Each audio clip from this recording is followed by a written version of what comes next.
Chat, we ready to get into this blunt tier list? Starting to feel the edible. Starting to talk a little bit slower here. Thoughts aren't coming as quick as they used to. Now, if you don't know what we're doing here, this is a massively long tier list of a bunch of people. One of my followers made this for me. I don't actually have their username. If my mods have it, do a little shout for them, or my editor if we find it. If this becomes a YouTube video, you can do a little hi YouTube if y'all want. All right, if you don't know what a blunt tier list is, basically I'm going to be rating everybody from S through F, and then don't know if I don't know the person, on how enjoyable it would be to stand in a circle with them and smoke a blunt. Now, there's a few qualifications here. It's not just would they smoke weed. That really doesn't matter. It's more so, it's the conversations you're going to have. Would I be uncomfortable around them high? Would they be annoying high? Would they have good conversations with me? Right? I'm going to be rating these on very many factors. I was going to say very few, but I'm doing a lot. So a few factors that we're going to be rating them on how good they would be to smoke with. You guys are willing to answer your with me, even though you guys should not be smoking if you are not 21 or it is legal in your state. Outside of that, you could just rate it in the sense of, hey, would I want to have a conversation with them? Because that's really the main point for me is, would I be able to talk to them without being skeezed out while I'm high? Starting out with an absolute banger of an individual, not in a good way. Mark Zuckerberg. Would I want to smoke with a blunt with Mark Zuckerberg? Absolutely not. F tier. I don't know why anybody would put him B. This is dream blunt tier list, so F would be nightmare. I think anything D and below would be nightmare, right? Kind of C is going to be middle of the road. I don't really care. They might not talk, right? S, I would kill somebody to fucking stand with them, smoke a blunt, right? A, very enjoyable. B, I'm going to have a good time. C, you know, they might not talk, middle of the road. D, kind of unenjoyable. E, I'm very uncomfortable. I'm not having fun. I might leave the circle. F, I'm in hell and they're torturing me by making me do this. Mark Zuckerberg, I might throw in an E. I think he might have some interesting stories about Facebook. I also think that he looks like a lizard person, and I think that would make me very uncomfortable. Drake. God, where would I feel like Drake could be anywhere on this board because he's kind of a wild card in how is he going to act. I feel like he'd be kind of a C tier. And I know some people might like want him A or B, but I don't think he's D, E, or F. He's definitely not bad. I think he would be C just for the fact that he might not really talk, and if he does talk, it might not interest me, but it's not going to ignore me. I think he might have some good stories. I think he might be B tier. But it's also Drake, you know? And, like, Drake could be, like, cringe. Sid from Toy Story. Sid from Toy Story. Would I want to smoke a blunt with Sid from... People are putting S tier, but that'd be awful. He's so annoying. I feel like he'd tweak out. Number one, he's, like, 8. So, I feel like I have to do this off of the fact that he is old enough to smoke a blunt. But even if he is, I think he's just going to tweak the fuck out. I think he's going to freak out. I think he's not going to be fun to be around. I think he might get mad. Like that one guy that's going to get mad when you're smoking with him. Don't really want to be around him. I'm going to go F tier. Chris Pratt. I really don't think Chris Pratt's going to be a good candidate here, chat. If I'm keeping it a buck with y'all, I think he's going to be a bit unenjoyable. He's a funny dude. Yeah, but is he a fun guy to talk with while I'm high? I don't think he's D. I might go B. Because I think he is funny. And he's definitely going to be better than Drake. Gabriel Iglesias. I don't like Gabriel Iglesias' comedy. And I know that might be an L take. But I really, and this is kind of a weird thing. I think his comedy's bad. But I think he'd be a fun guy to have a conversation with. I think he's probably a very conversational dude. I might go A tier with Gabriel Iglesias. I think that would be amazing. I think he'd have some funny stories. And I think in that environment, it'd be great. Because I don't think he's going to be doing his Whoa, whoa. And when he does his fucking, he does like his sound effects, and that really annoys me sometimes. Deadpool, S. Oh. Deadpool's an instant S. Like, it's not even close. S tier with Deadpool. I think this is Socrates. I always have Socrates in my dream blunt rotation just because he's the first philosopher. But I don't really know how he'd interact with weed. But also, I think he's still S. I think Socrates is still S. First philosopher, dude. And he's from the past, right? He's from fucking ancient Greece. That's a fun conversation. And then on top of that, he's going to start yapping to me about what he believes about life and shit. I'm seeing some brutal people coming up. I'm just now really understanding, like, holy fuck. Like these are going to be, yeah, these are going to be some bad people that we got to rate here. XQC. XQC, I think he doesn't like me. But I think if I was ever somehow at a party with XQC, I feel like he rips donks. I'm going to say that. I feel like XQC probably snorts coke in a bathroom. I think he's that guy, right? And now, I'm not saying that makes him a good guy to, you know, be around in the sense of, like, smoking a blunt, but I think he would be at least entertaining. And I also think in person, he's probably pretty chill. And so I'm going to go B tier. I think he's on the same level as Chris Pratt. Floyd Mayweather. Oh, God, I just want to go F tier, man. Like, I really want to go on the level of Sid. I feel like Floyd Mayweather is just going to be fucking... I feel like he's just a narcissist. And I think it'd be a lot of conversations about himself. Not like stories about himself, but just like, yeah. Like, it'd be like financial conversations about like what cars he has. Logan Paul. I think Logan Paul slots perfectly into the D tier. Joe Swanson from Family Guy. I think Joe Swanson's an A with Gabriel Iglesias. I think he'd be... God, would Joe tweak out? I think Joe Swanson might be B. No, he's an easy A. He slots in with Gabriel. Him being a cartoon, I'm not going to factor in because that's not going to be a part of the conversation. And like, wow, dude, you're not human. We're presuming that like he is a real living thing, and it's like known that he's a real living thing. And we're going off that. So I'm gonna go A. I think he'd just be pretty funny. God, what is this name? That's Arthur Morgan from Red Dead Redemption, right? I feel like that's just S tier. I know I didn't play all of Red Dead, but Arthur Morgan lives, like, the most interesting life ever. And he's, like, the Western badass. And he's, like, a very well-known video game character. So if he was, like, alive, I feel like that'd be fucking sick. I'm going S. The Kool-Aid Man.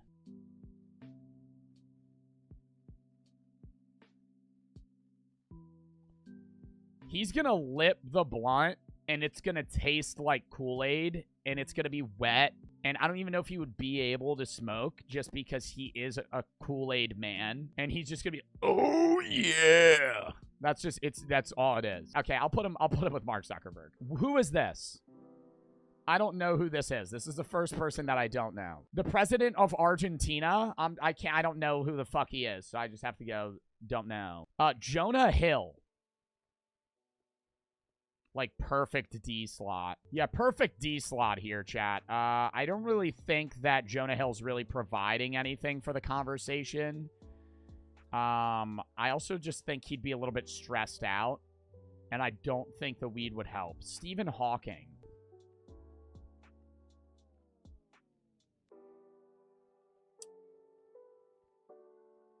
F, I'm not gonna lie. Well, like, would he be able to smoke it? Like, that's just, like, I feel like I have to factor in, like, okay, they're capable of doing this, right? I want to say B, because he is a very smart person, right? Like, he's gonna have knowledge. I might go C. I'm gonna go like this. Like, if I could go, like, C plus B minus, I'd go there. I'm gonna, I'm going to go D. I'm going to go D with Stephen Hawking. I think he's going to be a little bit boring. I think he's going to be really boring. I think he's going to be worse than Jonah Hill. Outside of him being smart, I don't think he's enjoyable to, like, have a conversation with. Because we're not going to talk about anything that makes sense to me. Because it's going to be about, like, string theory. And it's going to be, like, genuine factual knowledge. And I'm just not going to be having fun. The Transformer. Which one is this? Megatron? That's not Megatron, right? I don't know the Transformers' names. The deep voice would really trip me out initially, but I think I get used to it. I think I'm gonna go A. God, what is her name? Amber Heard. F. I'd be stressed out. I think I'd just be stressed out there. Is she as bad as Sid? Is she as bad as Sid, though? I'm gonna go like that. Who is this? It looks like a prophet. Is this Muhammad? Or Moses? Oh, God. I don't know. It is Muhammad. Yeah. Okay, I was right. Well, would Muhammad even smoke a blunt? I feel like he wouldn't. I can't put him in F tier. I feel like I know who Muhammad is, but he's not even going to smoke. Right? Like, I feel like that's Muhammad. Muhammad. I'm saying it wrong? Yeah, I feel like he wouldn't smoke. If he did, though, I mean, I think he'd be a great person to have a conversation with. I just feel like he wouldn't smoke, so I'm not putting him in a don't. I know who he is, obviously, the prophet for the Islamic religion, but I feel like I just can't categorize him. Is that Sky from Valorant? No way I recognized her from... Is that Sky from Val chat? She's Australian. I think the accent would be pretty entertaining. I feel like B. Like, they don't have a personality. They have like 10 one-liners. Some of you guys are putting S. You're just saying that because you think she's hot, and I know that's why you're saying that. I'm just going B because I feel like it's just a video game character that doesn't really have a set personality. John F. Kennedy. Wow. This is a hard one. President. Chill president. Didn't he cheat on his wife, though? Probably A. I don't want to throw him S. A lot of you guys are saying S. I feel like he might be a little... Not boring, but like... Dude, he's from like the 60s? When did JFK die? Like, he would be old as shit now or dead. Yeah, he's like very old. The Geico Gecko. F. Geico Gecko F. He's gonna pan me his fucking stupid fucking insurance shit. I don't actually know. Is Geico good insurance, chat? It might be. It might be good insurance. I don't know. F. Dream. I feel like he's gonna do this with his hair and it's gonna piss me off. Jesus. Again, I don't know. I know Jesus drank wine, but I feel like that's in a spiritual way. Would Jesus smoke weed? I don't know. I feel like I have to throw him. I can't even put him on the list. Homelander. Isn't he like a murderous, narcissistic psychopath? I haven't watched The Boys outside of like 20 minutes of the first episode. So he's like crazy. I feel like he has to go F. Rick from Pawn Stars. I feel like Rick from Pawn Stars would actually be pretty fucking interesting. I feel like that might be an A, dude. Like, I know it's staged, but that's still his personality. I feel like he's a pretty chill dude. I feel like he crushes fucking Bush Light. I feel like I feel like Rick from Pawn Stars is a guy that just drinks Bush Peach. He drinks fucking a 24 rack of Bush Peach a night. He's ripping that shit. Tyler, the Creator. Also, I think a very entertaining person. I like his music. I think he's funny. A. He might be S. Tyler, the Creator might be S. If not high A. I don't think I can rank him on the same with, like, Rick or Gabriel Iglesias. You guys are saying S, too. I'll agree with that. Blippy... Blippy from the Blippy YouTube channel. He's not looking good here. I don't know. I don't think he's F, but he's not.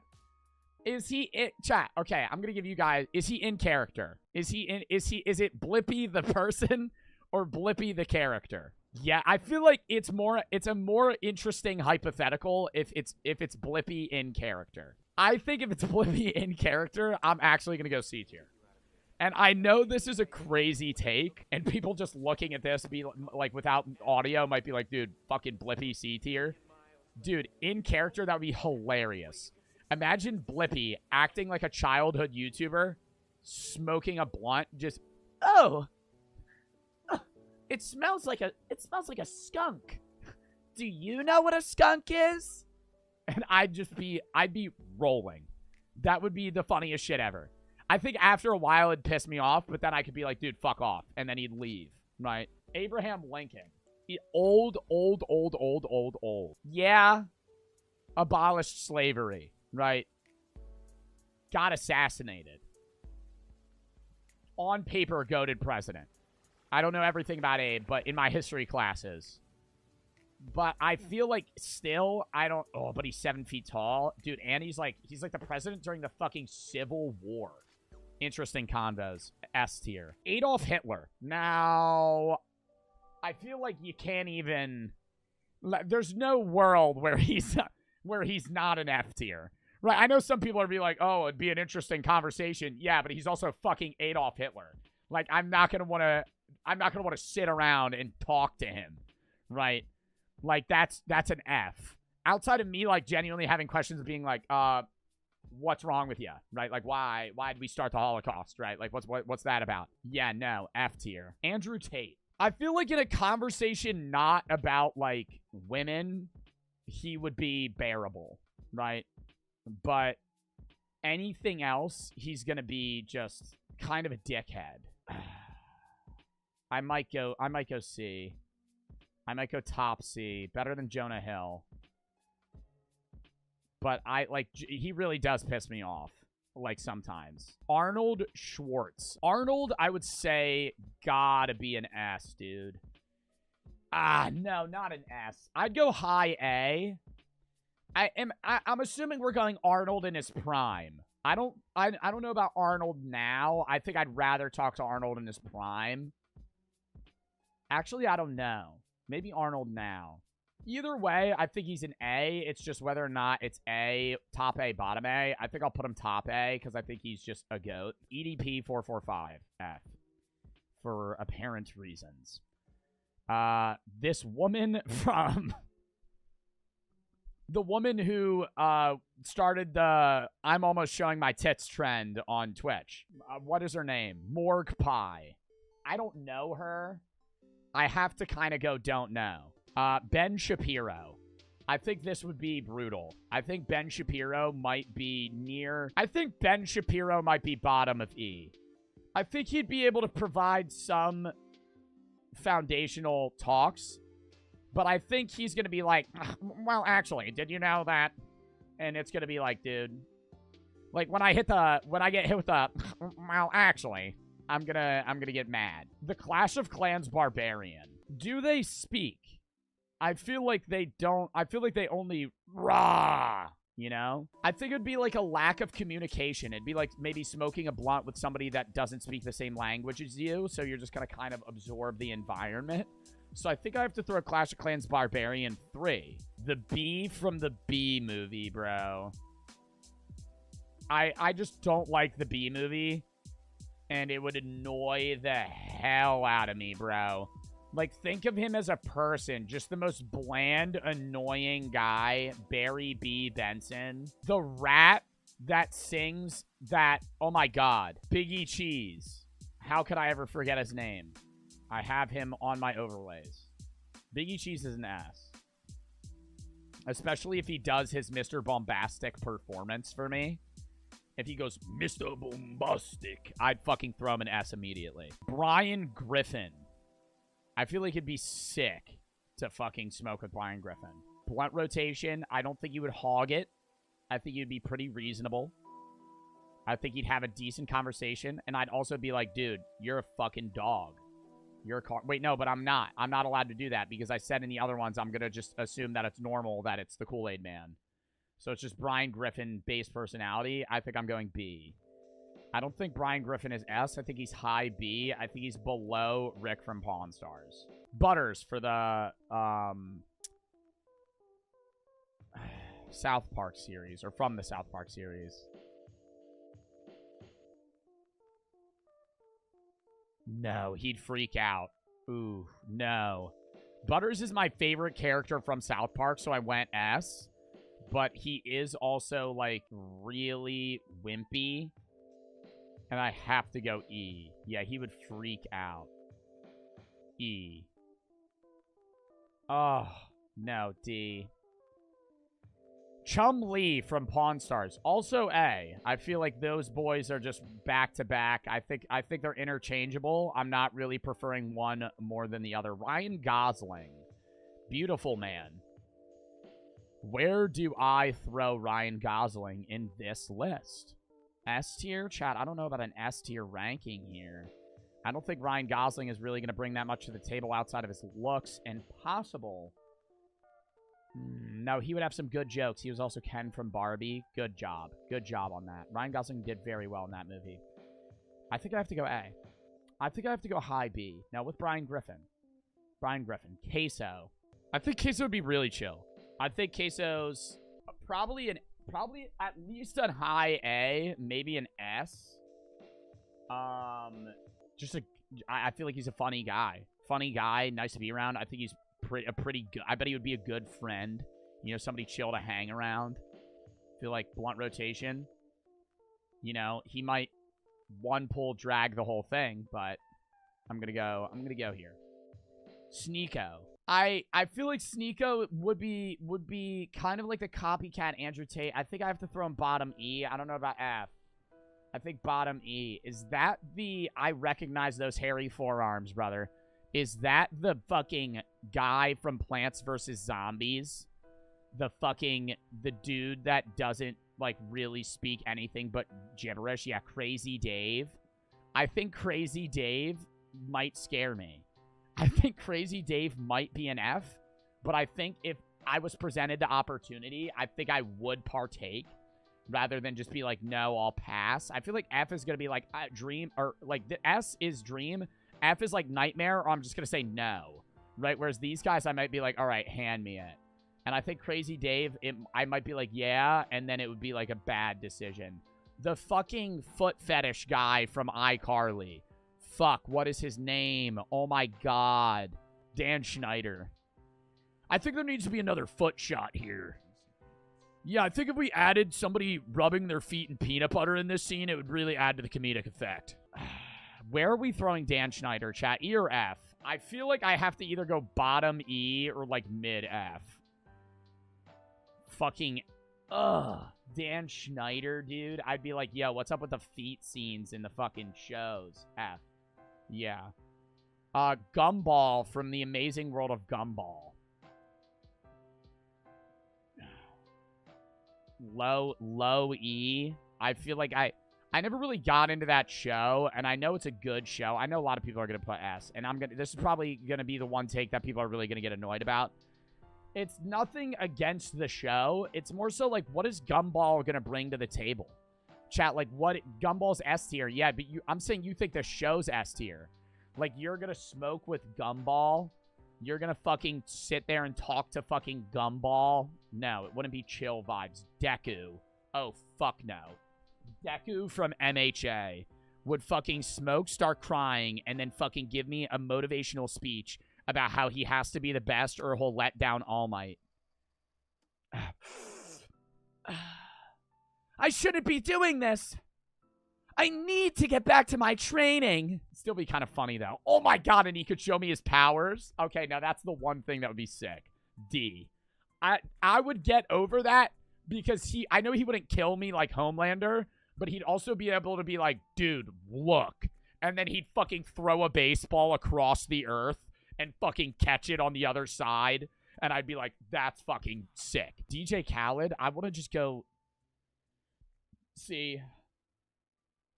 Middle of the road. I think he's going to have some cringy comments, but I also think he's a pretty chill guy. That is Bigfoot.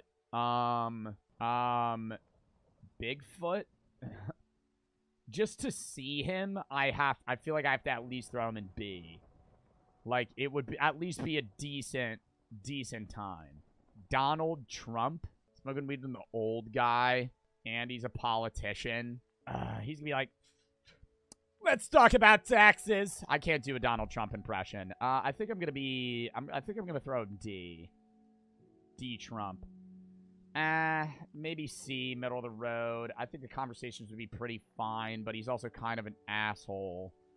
So I'm gonna go D. Not even kind of. I think I might go C, or not D, E. I'll go with Mark Zuckerberg. I'll go Mark Zuckerberg, Ben Shapiro route. Yeah, about that.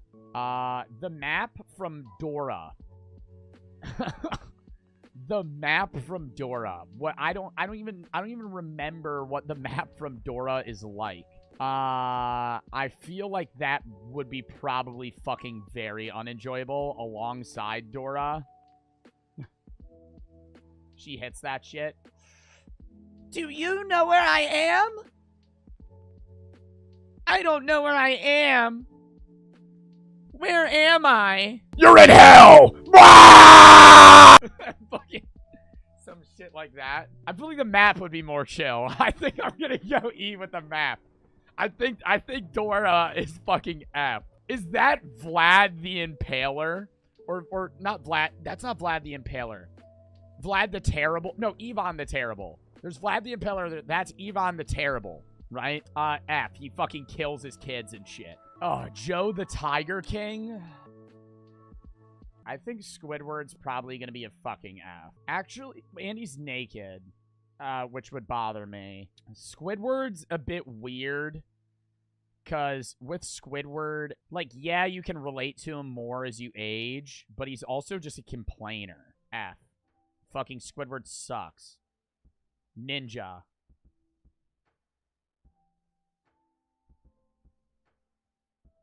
I feel like Ninja would be pretty chill. I might go top B. I don't know. I don't think I'm going to go A, but I think I'd go top B for Ninja. Spencer from iCarly might be... Okay, I'll rearrange the S in the best order possible. I really think Spencer might be a top 3 contender here. I think Spencer from iCarly is probably the coolest guy. Funny. Carried the show. Shrek might be... I know a lot of people are going to say S. But he's just going to smell. Chat, he's not... Chat, he's dirty, right?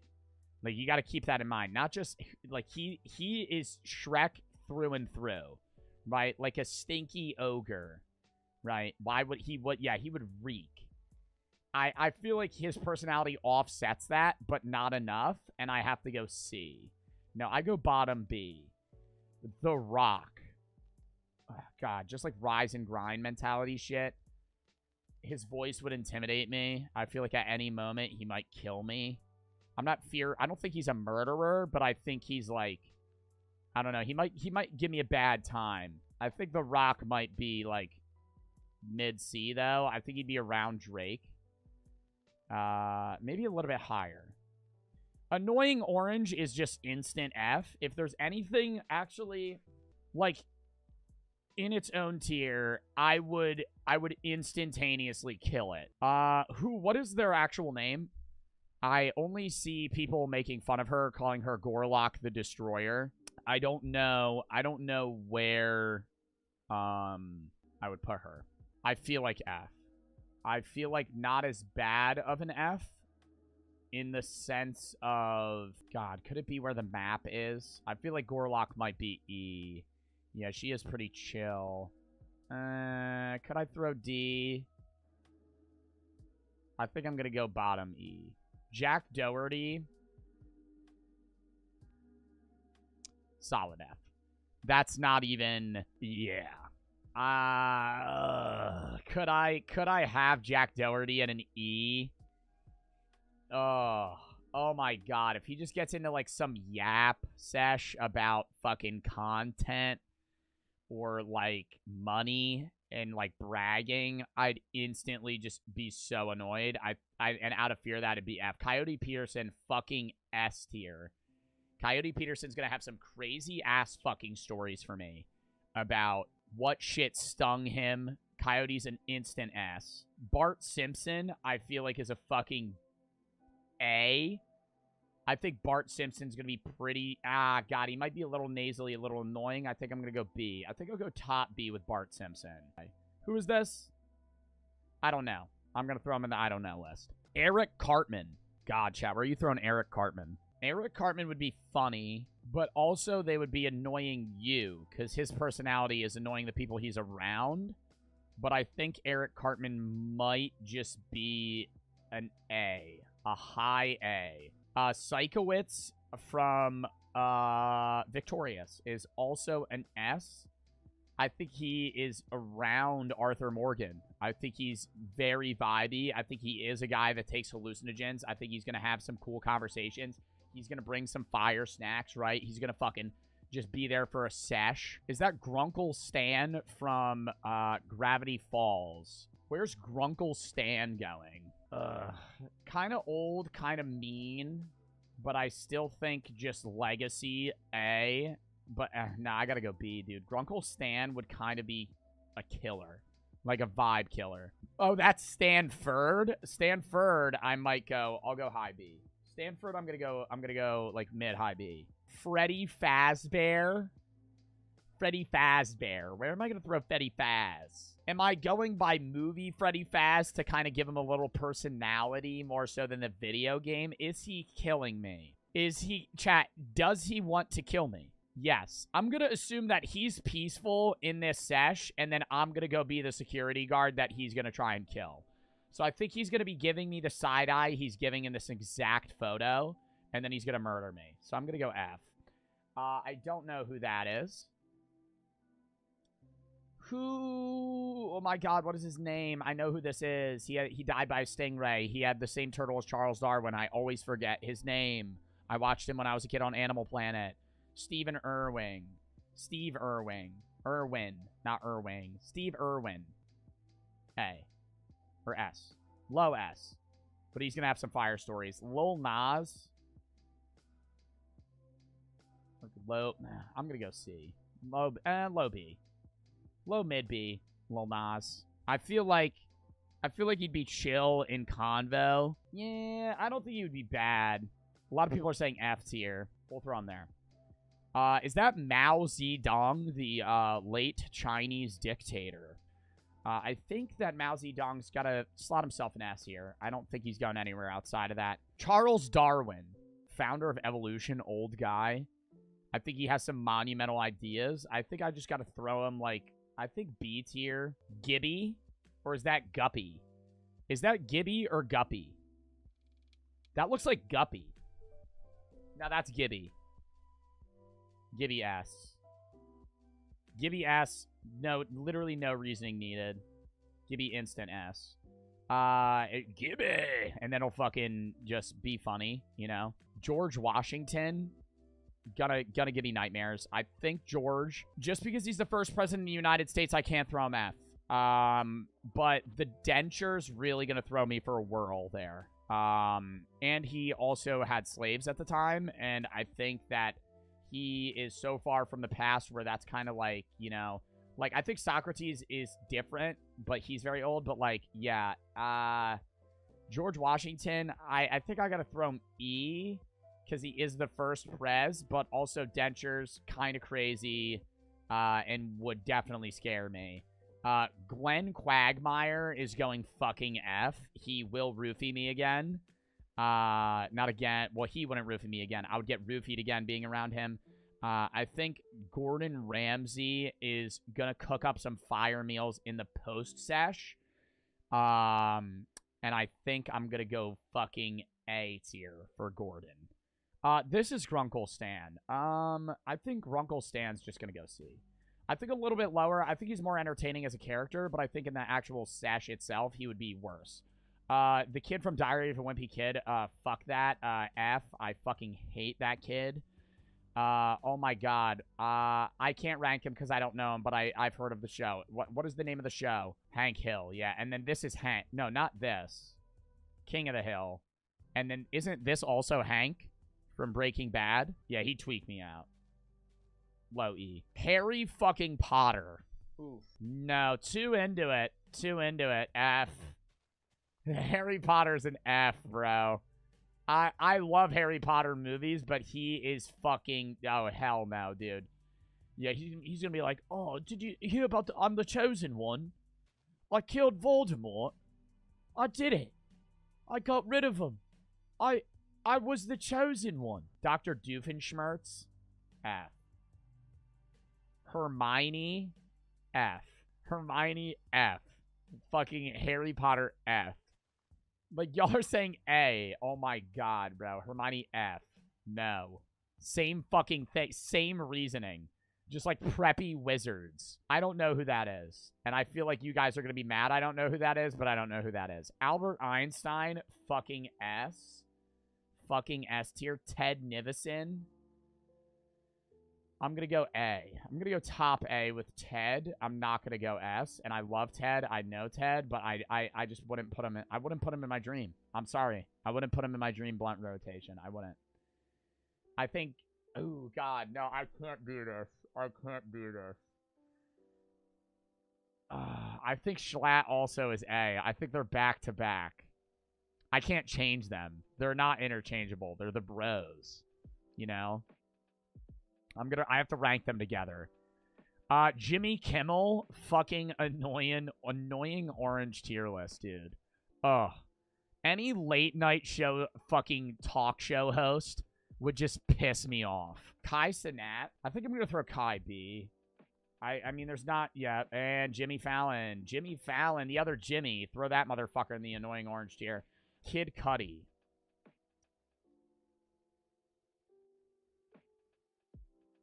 S. Like, that's not even... I'm wondering, though, where do I want to put him? Because right now I have the S tiers in order. I'd rather smoke with Queso than Biggie Cheese. And Psychowitz. I think I'd rather smoke with Kid Cudi than Queso, and Arthur Morgan more than Kid Cudi. Eminem, I think I'm also literally just going to slot instant S. I think I'm going to put him a little down. I would rather smoke with Kid Cudi than Eminem. Isn't that fucking, what, Dundle, Gupple, fucking whatever their stupid name is from fucking Amazing World of Gumball? I think I'm going to throw them bottom E. I think Darwin, and then what is this motherfucker's name? I think this one's above this one. Stewie Griffin. Stewie, I think, is just going to be F. His melon-shaped head, or his lemon-shaped head would really fucking freak me out. I think that's going to go F. Hagrid. And the actor that played him died recently. Hagrid, I think, is instant S. I think Hagrid would be fucking sick. Jack Sparrow from Pirates of the Caribbean. I would be talking to Jack Sparrow, the character. I think that would be fucking sick. I think it would be probably a high A. I don't think an S because something could go wrong. Jake from Adventure Time is definitely going up. I think Jake is going to be at least high A. Aaron Paul, but not Aaron Paul. It's going to be Jesse from Breaking Bad. And I'm assuming he's also going to be a meth head. So I'm going to go F. Or not F. I'll go C. Because he would still be kind of cool, but also then he would probably start doing meth. Jim Carrey. I think I'm also just going to fucking throw C. Jim has some fun thoughts. I think I agree with a lot of things, but he also kind of creeps me out sometimes. JoJo, I think I have to throw an S. I would love to smoke with JoJo. The rabbit from that one fucking movie that everybody thinks is hot. Fucking Judy Hopps. Dude, C. Like, middle of the... Jinxie. Jinxie on stream? No. But Jinxie IRL, I think... It keeps his personality, but not as hyped up. I think he's S. I think still S. I might go A. I'm going to go S. Yeah, A. S or A. I'll keep him low S. Kanye West. I know he would probably be bugging out a little bit. Maybe give me some crazy conspiracy theory, though. I think I'd probably end up arguing with him. He might throw me out of his house if I was there. I can't throw him higher than B. I think I'm going to put him, again, C. Kenny from South Park, I think, is going S. Above Eric for sure. Even though he's going, I think he's going to be able to, you know, I'd be like, dude, take off the fucking hoodie. You'd have to have the hoodie off. Kevin Hart is going to go a solid fucking F tier for me. I'll put him E. I'll put him E. I know it's going to piss people off. I'm throwing Kevin E, though. He's definitely not above an E. I don't think he's that funny of a comedian. I think there's many better comedians than him. But I'm not judging that as a factor into this. I think it would just, I don't think he would have an interesting conversation. I don't think me and Kevin would have an interesting conversation. The hairy butthole guy from YouTube, the Nair dude. I really, I don't know. I don't know what he's like. I think I'm going to throw him an S. Yeah, I'll throw him an S. Yeah, we'll throw Kevin, the Nair dude, up an S. What minion is that, chat? Bob? Or let's just go A minion. A minion, I think I'm honestly gonna go one singular minion. I'm gonna go B. Because I think it would be, like, kind of funny. And then if there were multiple minions, I'd go lower. Kratos, literally, like, I can't go lower than C. I think I have to go, dude, too many B's here. I gotta slot some people to C. Lester from GTA. Not gonna have good conversations. He's definitely gonna smell. Probably like fucking Cheetos and buffalo sauce, if I had to guess. I think he's gonna be pretty fucking low on this list. I think a lot of you guys are saying S. No. I think I'm gonna have Lester and D. Vladimir Putin. I think if I upset him and made a joke that upset him, he'd kill me, and so I think I have to have him an F. I'll have him an E. I'll have him an F. I think Kim Jong-un, I'd love to have a conversation with him, though. See, that's the weird thing. Like, I'd love to have him in a conversation, but I just know he's going to just be really annoying. Bill Nye, I think, is going to be fucking A or S. I think I'll have him S. The Green Goblin guy, I don't know enough about him. That is Lord Farquaad from Shrek. F. Instant F. Half Bear or Man Bear Pig from South Park. I think Man Bear Pig's probably going to get an F tier because it will kill me. Mario, but specifically from Mario 64. Low poly Mario. Probably the weirdest Mario. I think I have to go F tier for Mario. If it was an older version of Mario, newer version of Mario, rather, I think I'd like that more. Actually, I'll throw Mario C, just because the personality will be on point. Martin Luther King, definitely going to be a fucking solid S tier. He would rip that shit. He would fucking talk about God, and some crazy stuff, right? Crazy meaning good. I think he'd be motivational. I think he'd make me feel better about any situation I was dealing with. I feel like he's an all-round goat. Mike. Yeah, Mike from fucking Breaking Bad. I think Mike would actually be pretty fucking chill. I think I have to throw Mike in B. But I would be kind of fearful of my life, you know. If I ever upset him, he still could kill me. Mike Tyson. Yeah. I would also just be like, I just don't think the vibes would be there. Michael Myers. Yeah, no. Mr. Krabs. Dude, Michael Myers would rip my face off. Mr. Krabs D. Mr. Krabs C. Mr. Krabs C. Muhammad Ali. Muhammad Ali, I feel like is gonna go fucking probably like A-ish. Great boxer. I don't really know his personality, though, but I feel like it'd be cool to talk to him. Adam Sandler. Adam Sandler in his movies? No. As an actor or an individual, I think A. I think he's a very chill guy. I think Adam Sandler would be a fucking goat to be around. Now, am I rating Hafthor Bjornsson, or am I rating his character from Game of Thrones? Because that's going to change my rating. I feel like the guy himself, I'm just going to throw A. The character, I feel like that'd be kind of scary. I don't know the character. I know Hafthor, though, so I'm going to throw Hafthor in A. And I'm prefacing this by saying I'm talking about the person. Jake Paul. Where did I put Logan? Under Logan. Yeah. Logan's C, Jake's D. Bob Ross is a fucking ass. Theo Vaughn is a fucking ass. Neil deGrasse Tyson is a fucking S. Oh my god, we have too many S's. I think there's just two. I'm not. Okay, we'll leave them all S. I think it's a lot of fucking S's. I have more S's than anything else. But it's like, there's also some really good fucking people on this list. Nemo from Finding Nemo. No. Neville Longbottom is probably gonna go fucking... Oh my god. Neville is gonna go E, dude. He's right there with Kevin Hart. Ron's fucking shooting himself up. Ron, not with meth. But I mean shooting himself up the list. Or heroin. Ron's gonna be going to A tier here. Ron's really fucking clutching this up. For the Harry Potter bros. Because the other two were F. And Neville Longbottom's E. Omni-Man. I know who Omni-Man is, but I didn't watch the show, so I have to put don't know. Joe Biden. I don't think I would have a good time smoking with Joe. While I did vote for him, I don't think I would want to smoke a joint with Joe Biden. I think he'd tell me those grandpa jokes, and I think I'd be so high that I wouldn't be able to be mean.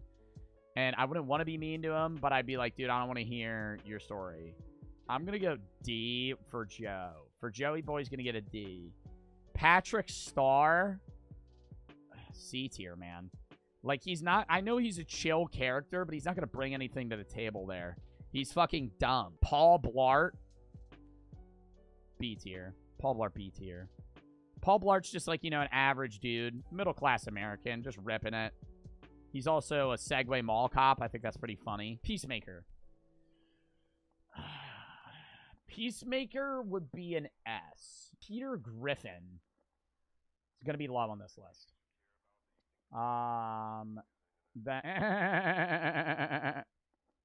D. Gustavo. Is his name Gustavo?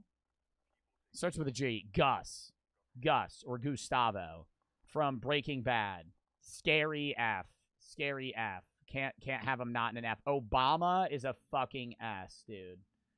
Obama chilling with the bros, dude. That's Obama. What is this? Yeah, Bill. Bill Cipher.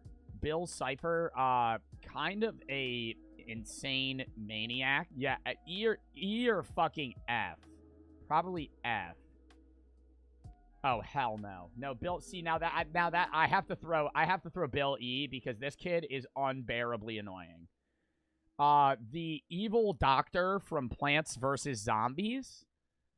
Where am I going to throw the evil doc? B? No, because he wants to eat my brains. F. The Queen of England? Now dead, but presumably when she wasn't dead. Otherwise, this wouldn't work. Queen of England, we're gonna go... I think she'd be a little fucking... Not narcissistic, but like... overconfident in herself in the point of like, hey, I'm the queen of a fucking country. I'll put Queen C tier. I think it'd be middle of the road. Mr. Beast, oh, Jimmy Donaldson. I'd throw Jimmy in B. I've met Jimmy. He's pretty chill. I think that's a skinwalker. Where am I gonna throw a skinwalker? F. It'll fucking kill me. Joe Rogan. I think I could crack some jokes with Joe. I think he has some good guests on his podcast. I disagree with a lot of the points he has, but I think he is a very conversing person in the sense where, like, he will kind of ping-pong off your personality. So I think he'd be an A. I think he'd be up there with Ron. The fucking alien from American Dad, what's its name? Paul or some shit? Roger. I'm thinking of the movie Paul. Roger would be, I would say B tier. Oh my god. Regular show, Mordecai and Rigby. I think Mordecai and Rigby are going to be kind of annoying. Because they're like degenerative 20-year-olds. But I also think they're like the bros. And so I think I have to have them in A. I don't think they're worthy of S. I don't know who that is. I think that's another Omni-Man character. Saul Goodman is going to go fucking A tier. I think he'd have some fire stories about, like, the shit he's done in his life. And I think he's just fucking entertaining. Scooby-Doo. God, I feel like Scooby just has to be a C. That's One Punch Man? Oh, One Punch Man would be a fucking B. Oh my god, I didn't recognize that's One Punch Man. I'd throw him B, though. I really don't think One Punch Man's gonna be A. His superpowers make him an A. Oppenheimer, I'm gonna say S. I know he rips cigs. I think he rips blunts. I think he would fucking rip blunts. I think he would be a very depressed character, but I also think, or not character, person to talk to, right? He's dead, so I mean, but if he was alive, I think he'd be very depressed, but I think he would also have a good conversation. Skylar White. Skylar White deserves her own tier, brother. Skylar White is getting an F. Below F. Another Gumball character. I don't know this one. Seth Rogen. Seth Rogen, the laugh throws me off, and for that reason, I'm going B. But outside of that, he's pretty good. Shaggy is an S. Shaq.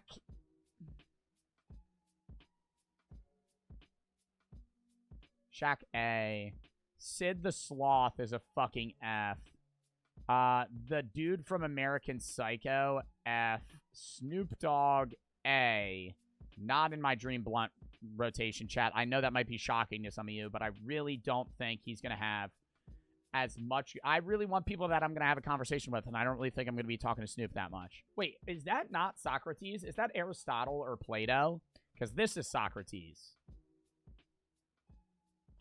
This is definitively Socrates, so that's just a different philosopher. Either way, I'm going to have them top two, because I know that's either Aristotle or Plato.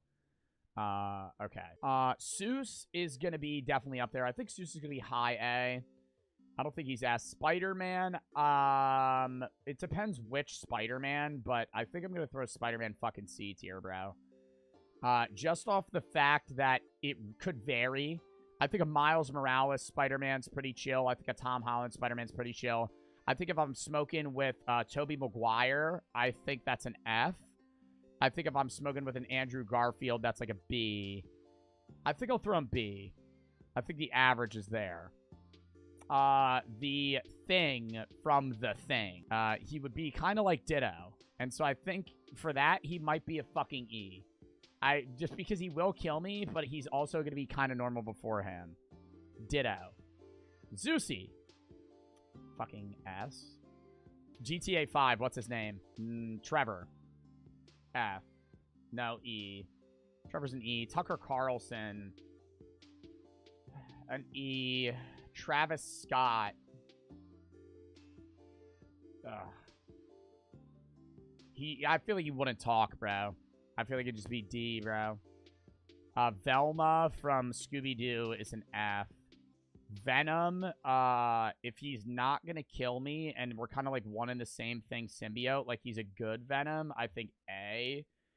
If he's Venom from the movie Venom, A. If he's Venom from the Spider-Man movies, F.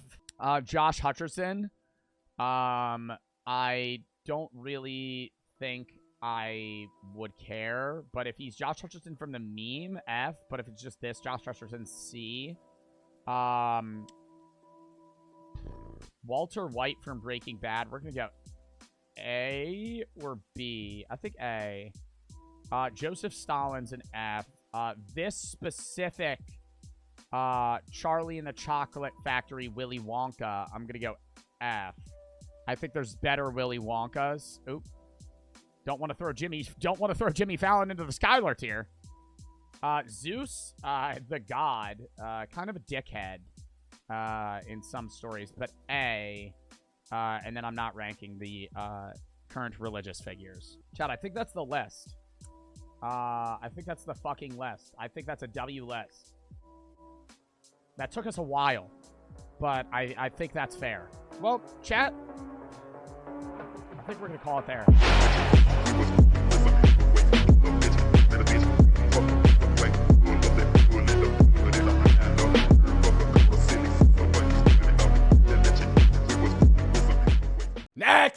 man with the world's largest arms. I don't know if we've ever talked about him on stream, but I know who he is. He's an arm wrestler.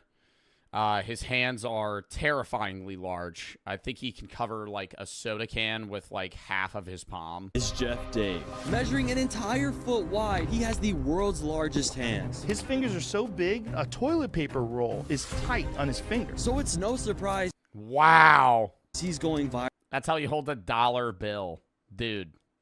Imagine getting punched in the face by this guy. Like, that actually be getting, like, hit in the face with a kettlebell. Pulling 72 million views for simply walking. But his arms aren't just for show. He's proven his freakish strength by becoming a world champion arm wrestler. But how did his arms get so big? Just use your fingers. Bro, just use your finger. What's it like living with hands the size of bear claws? And just how strong is he? To find out, I flew to Minnesota to train with the man himself. Jeff. Hey, Brandon, how's it going? Bro, he actually has like Popeye's forearms. Look at bro, you gotta shake his hand. His hand isn't even gonna wrap around him. This is just like getting gripped, dude. Nice to meet you. You too. Oh my God. Look at how he's shaking his hand. His finger isn't even reaching around the other part of his palm. Oh my gosh. Do this one. This one? What? Oh, this is crazy. Can't even like normally grip your hand. I feel like I'm just holding your palm. I wonder what his bone structure looks like. Because, like, his bones, he has big hands, but it's like, dude, it just looks like straight muscle, like, on his fingers. It's a 30 plus, almost 5 inches around. Oh, it fits on 2 of my fingers. Oh, that is so cool. Thanks for coming to the country. Of course, it's beautiful. Bro's got to smelt down a fucking iron block to make a wedding ring.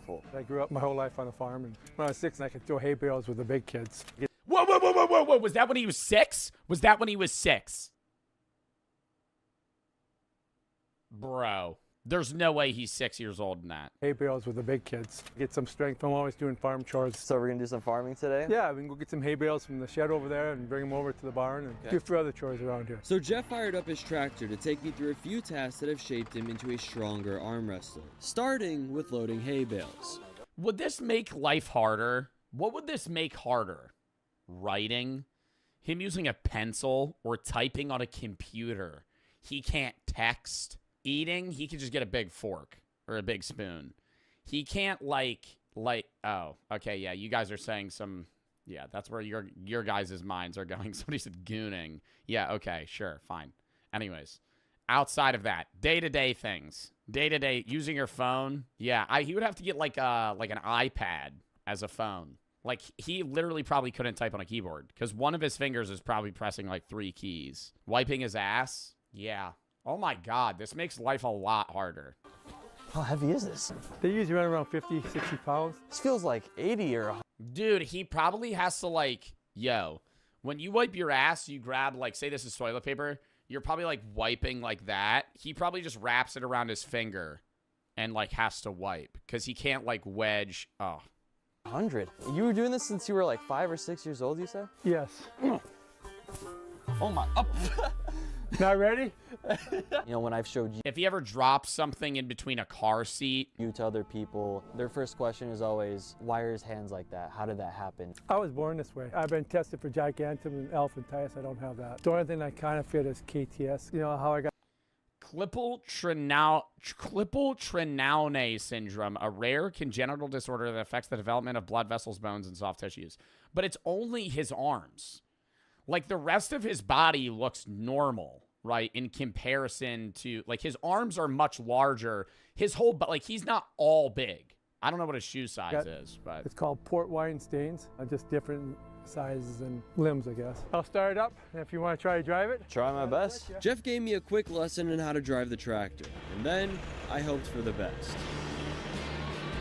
This is more like Okay, his wife must be really satisfied. He can use one finger. You're all saying the same fucking thing over and over again. We get it. Okay? He uses one finger. Move on. All right? Holy shit. Say something else. Oh my God. How many people are, oh, his wife must be happy. Oh, one finger Willie. That's what they call him. Oh, a happy wife. Oh, okay. God damn, dude. I'm looking over. I'm trying to fucking read chat and watch the video and talk. It's just, bro needs one finger. You can use his pinky. I have to use my old fist. Fuck. That's good. Teamwork. Up next, we had fencing, which Jeff explained was a big part of his farm training. Here's where the post will be. 2 wide, then 2 deep. Oh yeah, just like that. I kind of like this. This is a good workout. I can't just go sit in the gym. I'd rather sit and do this. So this is your primary way of working out. You're not in the gym like training your forearms or anything. Nope. But how effective is farm training? To find out later today, I'm going to have Jeff attempt. Changing the fucking channels on a remote. Oh, shit, dude. And there's a million things that this makes a million times harder. And for the final part of farm training, we have wood chopping. It's a little green, so it. No way. I feel like he could just split that shit with his fists. Oh yeah, my fingers don't even reach the edges.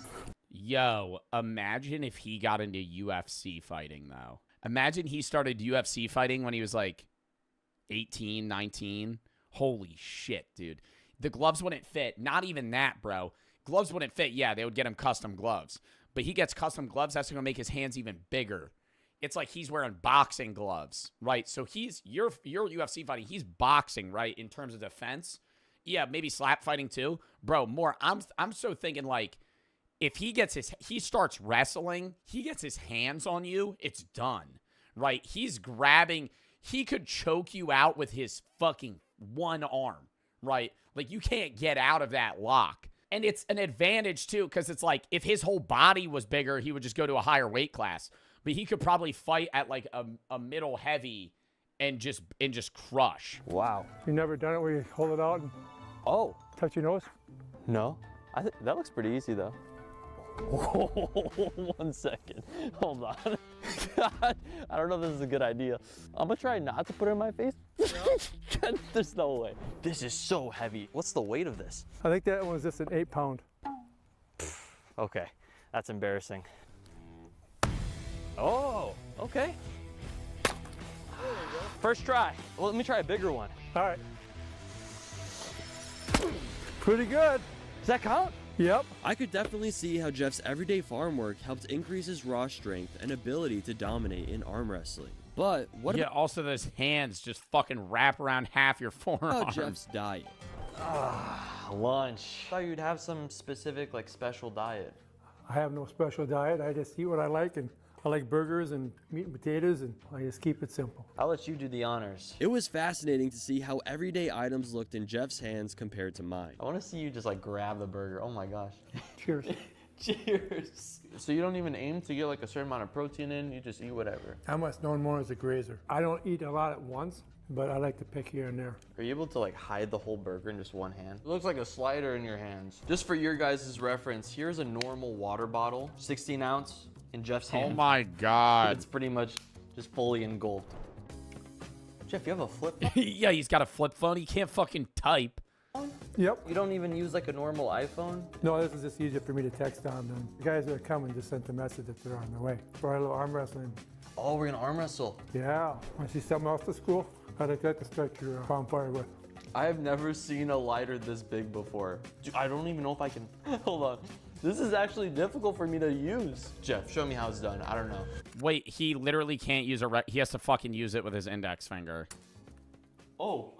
You guys focus on my hands, but there's also one cool feature I have. I wear 2 different size shoes. Really? That one's Wait, what? Oh my God. So wait, I had a friend in high school that had this problem where he had like one, I mean, this is a bigger difference, but he had one shoe that was like 1.5 or 2 sizes larger. It's 11, the other one's a 17. He has an 11 and 17. He wears a smaller shoe size than I do on one shoe and a 17 on the other.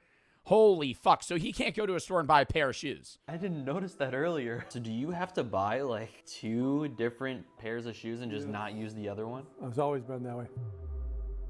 Growing up in school, at work, were you ever treated differently? In elementary I was. There was a couple older kids that would always push me around and bother me, and it got to a point where... Nah, that's fucked up. At some point I feel like I kicked their ass, dude. Somebody pushes you around, 1-step punch, you probably kill him. My parents had said something to the school, and my parents both said, well, if he gets too carried. Wait, chat. Somebody just said the funniest thing in the world here. This guy. Wait. This guy. Ant_Ike said, "Bro only needs one finger." You're a comedian, dude. You're fucking hilarious. Where you have the right to defend yourself. So If you had the choice, Yeah, no. The second they were picking on him, he went home. His parents said, "You have the right to defend yourself." He probably just punched him in the face one time. They shut the fuck up real quick. being born with just regular hands and arms, would you take that choice, or would you stick with having the hands and arms that you have? I'd stick the way I am. I've had a good life. I can't, no complaints. So nothing wrong with being different. Now it's time to try the impossible bar. Before you try level 5, I want you to start with level 1 and work your way up. This is gonna be 45 pounds to bend it. See if you got it. Easy. Okay, I'm not surprised. Well, I wonder, like, what the average person can get to. This is level 2 and it requires 90 pounds of force to bend. Easy. Let's go to level 3. This is 140 pounds of force. Oh my gosh. I mean, he's still doing it pretty This is level easily. 4. 175 pounds. Most people can't even bend it. So They can't bend it a little bit? So let's see if you can do the whole thing. Oh my God. Oh, okay. I saw your hands touch. I'm terrified standing here because if it flicks out of his hands, it could be over for me. Normally, you're supposed to use these straps for safety, but yeah, it's not going to really work for Jeff. Now, this is level 5. 220 pounds of force to bend. I'm not. But it's not 220, like 220 just bench. Like that, what muscles would that use? If you're just trying to close something. That'd be like your lats and just fucking arms. He's just bending it down. Like that's not really using your chest.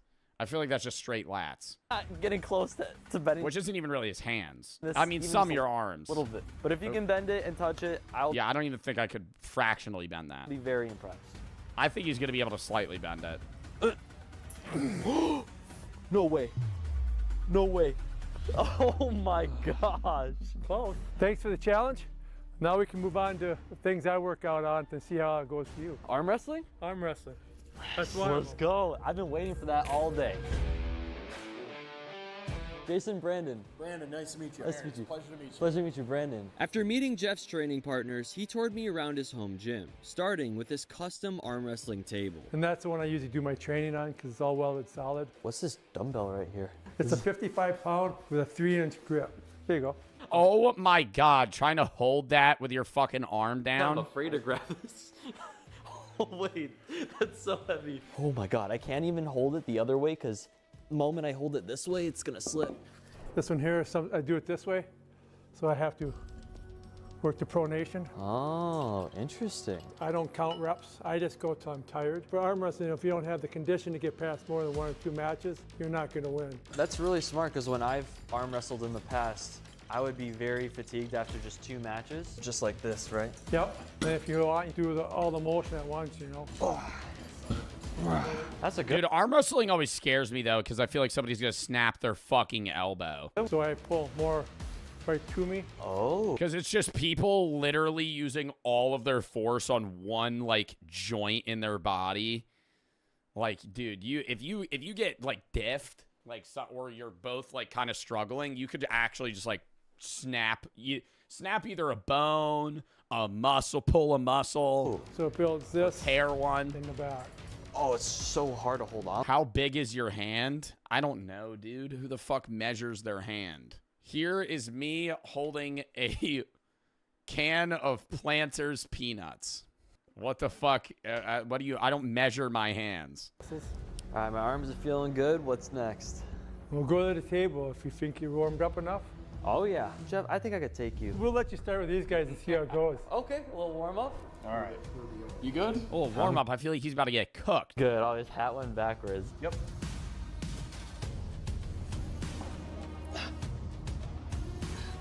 Oh, he's actually winning. Oh, never mind. Ready? Yep. All right, watch this. Okay. Gee. He goes against Jeff, and he just fucking Hulk smashes him. All right, ready, go. He pulls him over the table and just grips his arm and just starts fucking slamming his body on the ground. This is what you get for thinking you can fucking challenge me in this. Steel. And that's what it's like for me to arm wrestle Jeff. Just a sense of helplessness. Well, Jeff, why don't you show me how it's done? Against Well, I mean, why is he even arm wrestling him? these guys. I'll go against you after. Let them weaken you a little bit. All right. Tell me about your arm wrestling accomplishments. Multiple state titles, national titles. I won 1 world title. I've won a little bit of everything. Wow, it's crazy. Only like 2 matches that I'm going, and I already feel it in the arms. Yep. I'd be worried Jeff would break my wrist. Look at how his wrist is bending. That's terrifying. Just smiling at me. Well, I'm gonna be pulling left with Jeff. We gotta tire out that arm. So you think you could help? I can try. Here we go. Yup. Tire him out, please. Oh my gosh.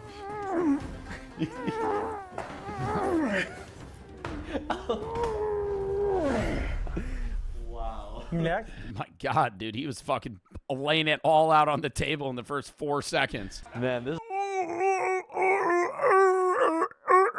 is the moment I've been waiting for all day. Oh my gosh. You ready? 3, 2.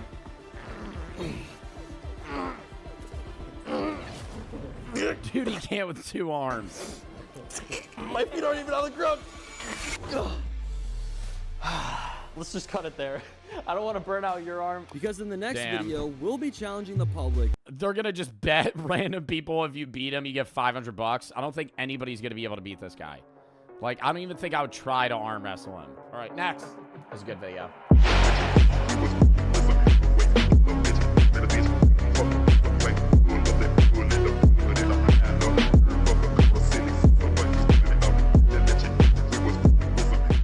First actual video of the day. This woman, Deborah, the new Karen. Are you okay?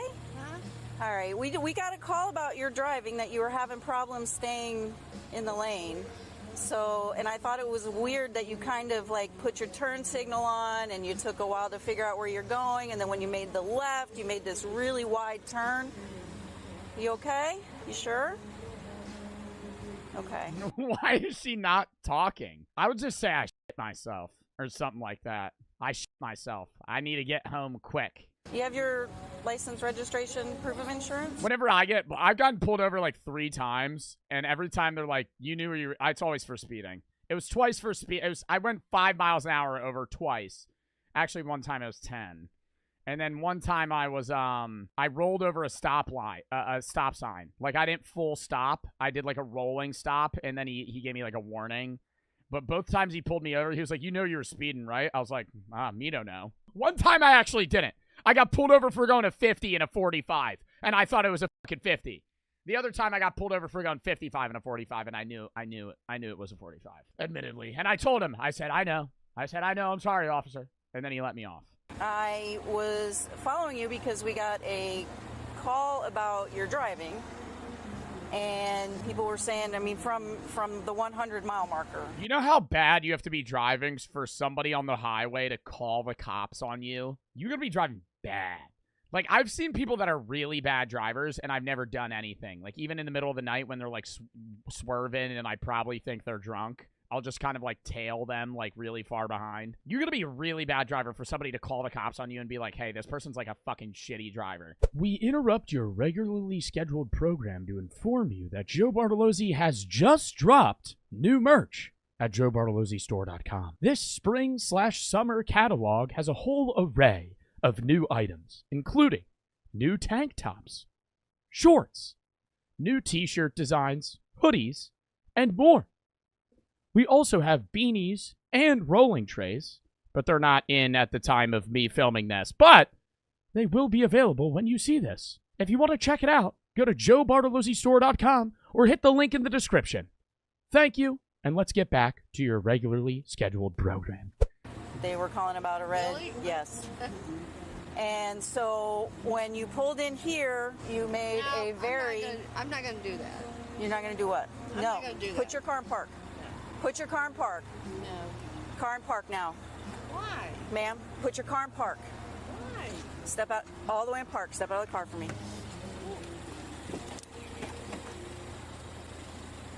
Because you were about to take off on me, and you are now lawfully detained. So please step out of the vehicle. What's that? Are you kidding me?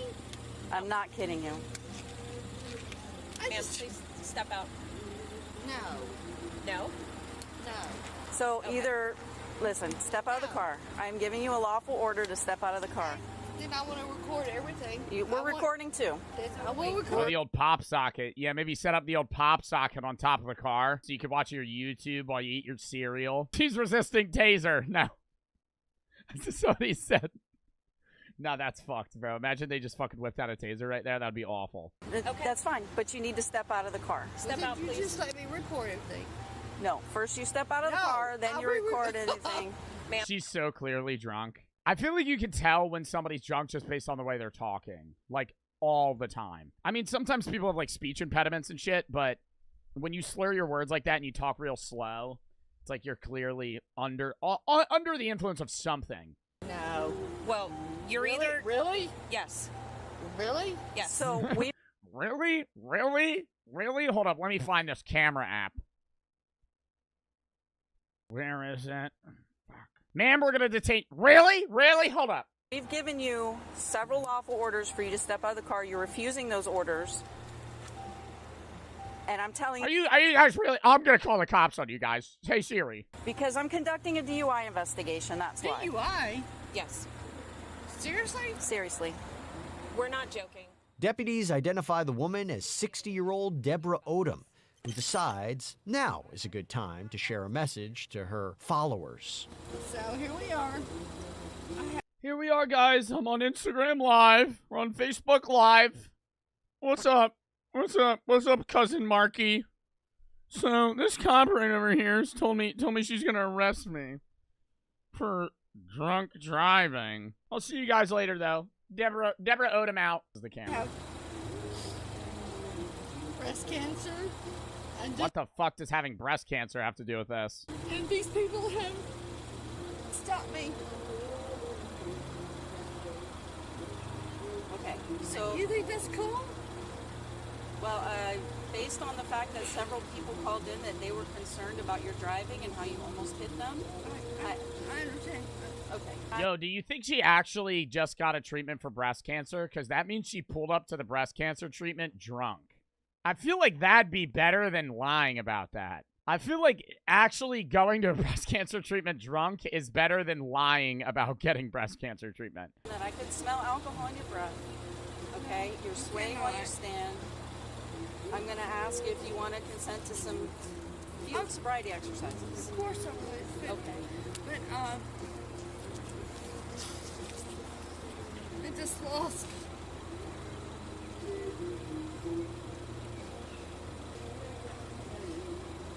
Oh my god, she actually did a peace sign. She actually did a peace sign. Deputies with the Monroe County Sheriff's Office try to get Deborah to do some field sobriety tests, but she has a better idea in mind. Why don't we just call Rick and let's just talk to him and let's just please, Who's Rick? please, Well, I don't understand how the sheriff is going to help you out of this situation. because I've known him for 10 years and he knows I'm not a retard. Well, nobody has called you that. Bro, what the hell does that have? What the fuck? I'm gonna call Rick. I've known him for 10 years. I think this would maybe work if she was, like, slightly buzzed. She's, like, obviously hammered. She's hooking up with the sheriff. Oh, my God, imagine. Imagine she actually got out of it. Do you think there are people that have been this drunk that have gotten out of DUIs? Yeah, surely. Oh, yeah, 100%. Just through connections. If you were, like, the son of the sheriff, I think they probably wouldn't even pull you over. Oh, she's going to take off. Do me a favor. Well, I want to just record. I just want to record. Okay, well, we're getting to Turn the your point. car off. And She calls Rick. Rick! Rick! So are we refusing to do the rest of these exercises? No, of course Then let's not. finish Of them. course not. Then let's I finish love them. you guys. Like, I don't want anything. I don't want to be in this position either, okay? I don't. I also And I want no, to, like, please put the phone down. I want to record all you guys. We're recording. You already fucking live streamed it to your 2 Facebook followers. And she acts like she don't want to be like she got. Why don't you post it on Pinterest? I know you did not. Listen, all right, She, we're done You got here. my license? Yes. Oh, here we go. The suspect's attempt to snatch her license back from deputies earns her a fast pass into handcuffs. Let's see how that goes for her. Nope. Because this is not going to end well for you. Are you kidding me? No, we are not kidding you. Give me my phone. Can you let them know when? Did I throw our phone in the water? Give me my fucking. Give me my phone. Your phone's going with us. No, give me my phone. No. Give me my phone. Your phone will go with you. Do you want to take this? I'll take it. Dude, she didn't even do a sobriety test. Are Give you me What the hell is the rest of this video gonna be? PTO certified? She chose that. Like, she has got some kind of going on with him. So, we'll just. Really? Yes. Really? Like, you threatening me? No. We're going. I'm walking. Please stop. Are you going to walk with me, or are we going to have Can to I carry just you to stop my my God damn it, can I not turn it off? We're gonna take She care of just all said, "Can I just drive my car?" She wants to go home. that you You're want. hurting me! You're hurting me! You're hurting me! You're hurting me! You're hurting me! You're hurting me! Why is she squeaking, bro? You're hurting me! Breaking the sound barrier.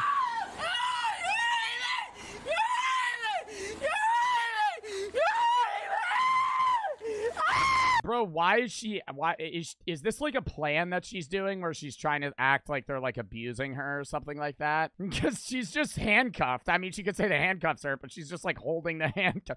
She's like barely holding her arm, just trying to guide her to the cop car.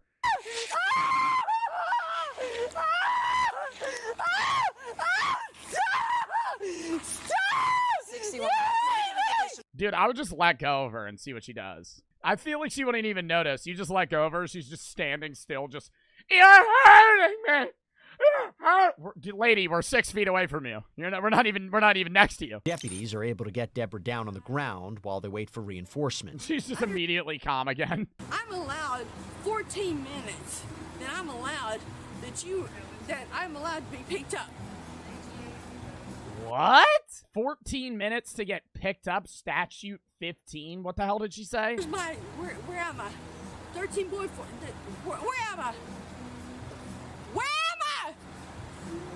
You're in the parking lot of Ocean Gardens. Yeah, 13 boy, 14 minutes. Where the f are you?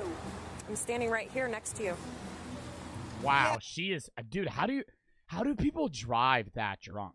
Like, if I was that hammered, I don't think I could even figure out how to, like, turn my car on. At that point, maybe it's just muscle memory. But, dude, she's like, she's not even making sense. Yeah, oh, aren't you so proud? Jesus. This couple just pulling up. Guys, hey, this is yours. Hey, this is your law enforcement. This is what they're doing to us nowadays. This is... Oh, look, they're about to kill me. They're gonna kill me right here. This is your life. I'm your son's teacher. I'm your son's teacher. Teacher. Is she just trying to make shit up so they engage with her? I'm your veterinarian. I'm your doctor. I'm a citizen of the United States. I can't breathe. I can't breathe. I'm telling you, I cannot breathe. How would you not be able to fucking breathe, bro? You're seated on the ground. She's just trying to like pull at strings to make it seem like the cops are hurting her. They're just hands on their hips. They're just, kind of staring at her. Do you need an ambulance? I need an ambulance. I feel like you don't they end up, don't you have to pay for the ambulance? Last thing, dude, you could break my arm. You could break my arm. Do you need an ambulance? No, just drive me to the hospital. No, just drive me to the hospital. I'll be fine. I'll be fine. My arm's hanging off. My arm's just dislocated, just fucking flapping around and shit. I'll be fine. Just hold it up while we drive to the hospital. I'll call an Uber. I'll call a Lyft. Yeah. God, you're so sick. You're so sick. You're sick. Deputies call an ambulance for our suspect, who decides it's time for the performance of a lifetime. Can you please just, so I can breathe?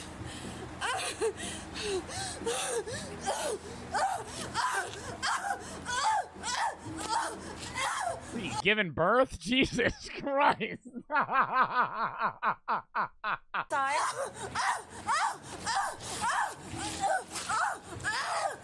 Somebody said, is she not embarrassed? She's really drunk. And she's really drunk, and she's probably just an annoying human being. Those two coupled together. And she's old. And she knows she's drunk driving. Yeah, no, it's just gonna be it's gonna be multiple things. Somebody said boner alert. Let's time them out. Thank you. This is where I just whip out my fucking headphones and just start playing Clash of Clans.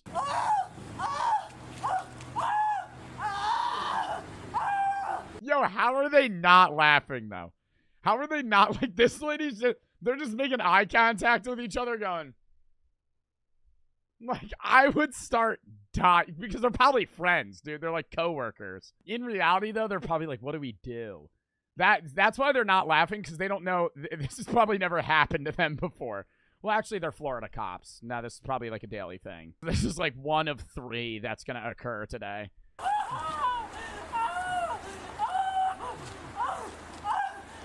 Was there another unit coming? You sure about that? Dude, she's acting like she's getting exercised right now. Please help me. Here, I will help you up.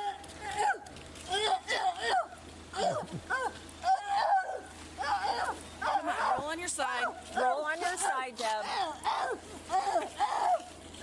God, she's the type of lady where if you like bump into her in public, she'll act like she like broke her fucking arm. Or you get into a fender bender and she tries to sue you for like fucking whiplash. You, like, barely bump her fucking car going 2 miles an hour, and she's, like, the next time you see her, she's wearing, like, a neck brace. I mean, this is committed. This is true acting. This has been, like, 3 minutes. Moments later, other deputies and medics arrive to help.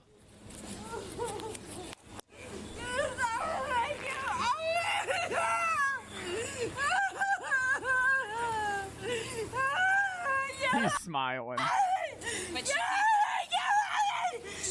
she can't breathe. She's out of water. Pour a bucket of water on her. Hold up. She's in too deep. She is in too deep. At this point, she has to stick with it, you know? So I'm understanding this now. At first, I'm like, okay, why is she doing this? But now she's 4 minutes into faking it. You might as well just ride it out. If you're this far in, you gotta just keep you gotta start flopping around more. You gotta keep up the "you're hurting me" thing for like the next 10 minutes. She hurt me. She hit me. She hit me in the face. Deputies momentarily calm Hit down. me in the face. Do people not understand like cop body cams and how like all of these people are actively recording what's happening? Down our suspect, who seems to have recovered from that breathing issue. Okay, so no injuries, you're just a little embarrassed. Okay. She was claiming she couldn't breathe earlier.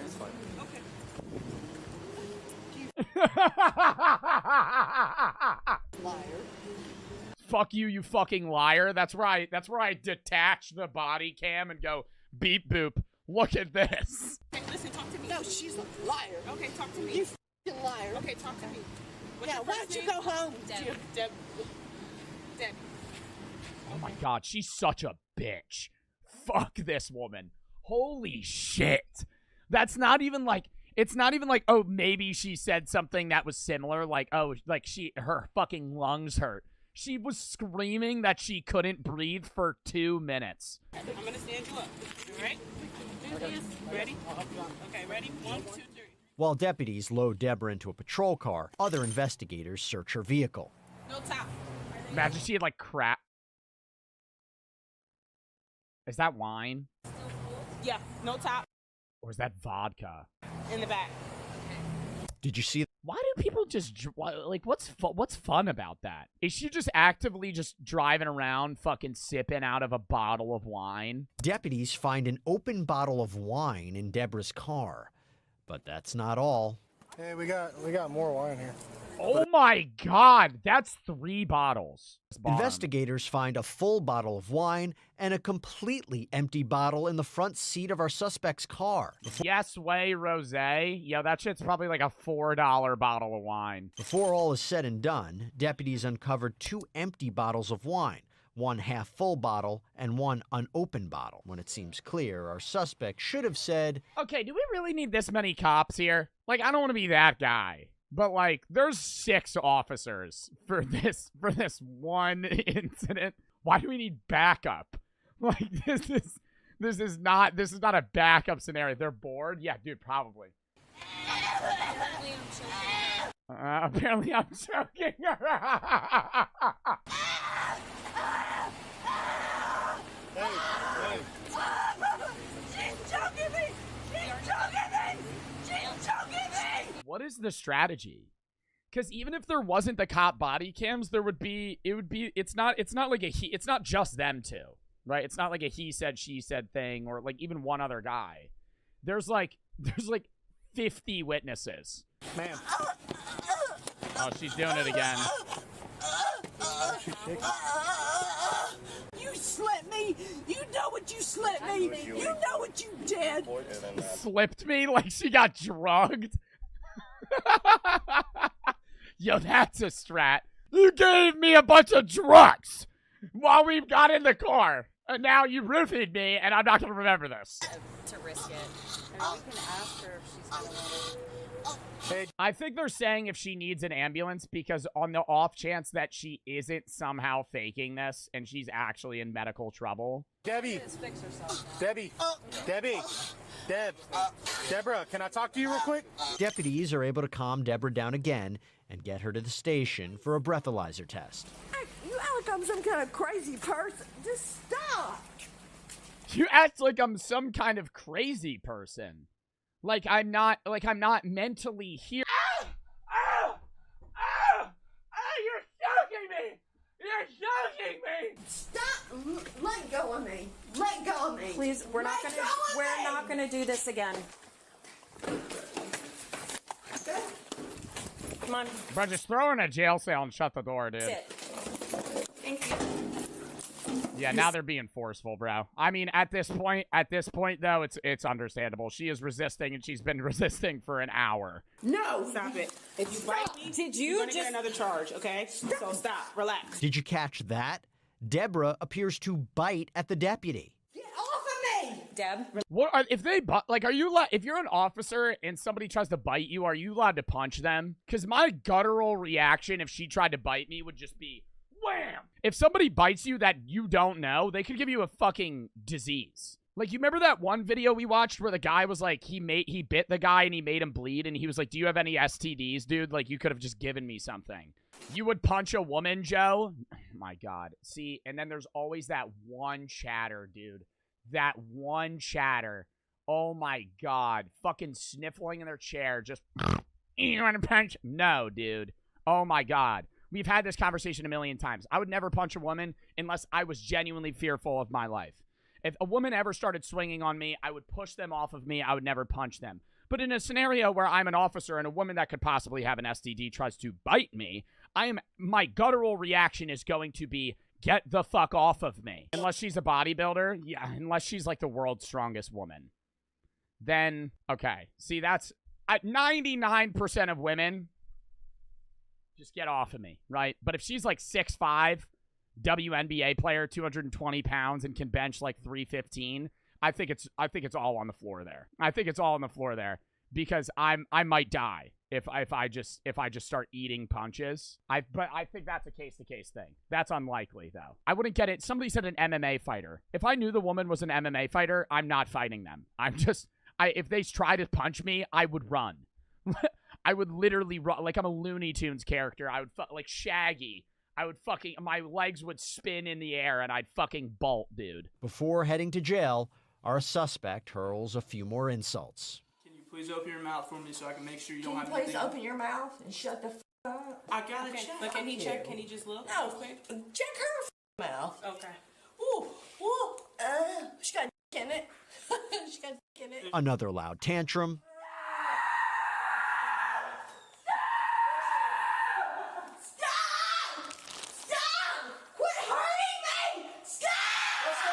You know what would be really bad is if, like, what if she had, like, a heart attack right here? Like, she's faking being injured so hard that it's, like, the boy who cried wolf. Like, she's, like, faking being injured so long that, like, she actually just fucking has a heart attack and dies. A racial rant. Oh, wow. You're united. Wow. A black person and a white person united. But you don't give a fuck about her. You stupid. You hate her. You hate her because she's black. You can't stand it. Because she gets everything that you think that you Oh, wait, should hold on. get. I got one more thing. Oh, yeah. Hey, Deborah. Yeah. One more thing. Oh, yeah. Deborah. Yeah. Deborah. You think, oh, she gets everything. Oh, she shouldn't get everything. She shouldn't. Because she... I mean, that was a given, though. I feel like the way she was acting before, it's not a shocker that she was racist. That didn't make me go, like, oh my God, she's racist. Ooh, wow, that was a shocker, right? An old Florida white woman who is also drunk driving and faking being injured so to get out of a DUI. She doesn't like black people. What? Sit down. You didn't tell me to sit down. All before suddenly forgetting how to speak English. Hobble in English. I don't speak English. Interpreter right now. And if I am denied an interpreter. She's saying she doesn't speak English and she needs an interpreter. You're saying that in English. I don't speak English, I need an interpreter, and if I don't have an interpreter, I'm not going to speak. Wow, you seem very fluent in English. Deputies managed to get Deborah to the jail, where things don't exactly cool down. We both know what you did. I had to stop. I'm having... I think a part of her, like, sentence should just be watching this back. Like, that should get her, like, whatever she gets charged with, like, time should be taken off if she just watches this back. Like, because I feel like she's not going to remember it. If she's this drunk. Breast cancer! God! I'm under... Where she's asked to remove her jewelry. Spoiler alert, she doesn't take that request very well. We have to take the jewelry off.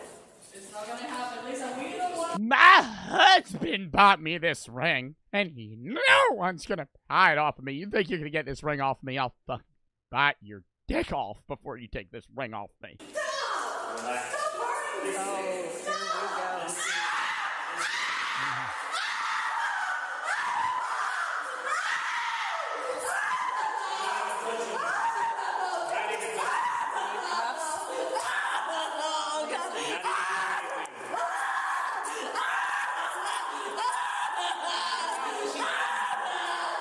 I feel bad for her significant other. I feel so bad for her significant other. I bet it's unbearable.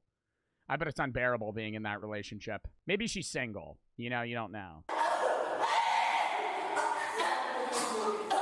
But I feel like this constitutes tasing them. Stop hurting me! Stop hurting me! Stop hurting me! Oh my God, yo, I would just be like, shut the fuck up, please. Let go! You're hurting me! You're hurting me, you mother... Oh, this gets me so mad. And the fact, dude, she was driving too. She could have killed someone. Like, how would that have gone if she got in a car crash? Somebody said, no way she's a grown woman acting like this. Not even a grown woman, bro. She's almost an elderly woman. She's fucking 60. It's time to restrain our suspect in a They chair. put her in the chair. Let's see how that goes. You start convincing her, like, this is the electric, you whisper in her ear, this is the electric chair. It'll all be over soon. We're not going to be hurting you any longer. Ah! Ah! She starts freaking the fuck. She would believe you. 100% she would believe you. Get off of me! Get off of me! You put like a fucking metal bowl over her head, and you're like, you just like stand by like a fake lever, and you're like, all right, here we go. Get off of me! Debbie. Get off of me! You motherfucker! You get off! That's my mother! You get off of me, you motherfucker! Debbie. I will really don't think you would hurt any of them. I think every single officer in this building would beat you in a fight. Get the fuck off of me! Calm down. Calm down. Calm down. Please. Wow, she's being so nice. Bro, this lady was just hurling racial insults at her, and she's, wow. That takes so much control over your emotions. Deputies decide to place a spit mask over Deborah's head. Yo. Oh, here we go. Really? Debbie, I'm trying to work with you, not working with me. Okay, so we're going to do And this is where we ended up. No, the video's gonna end. No way, it just ends here. Deborah Odom was charged with DUI and resisting arrest. She later pled no contest to the charges and was sentenced to probation, along with a suspended license and fines. Yep. All right, that was a good video. Joshy Washy, Sugar, and Trestone for the sub XTS.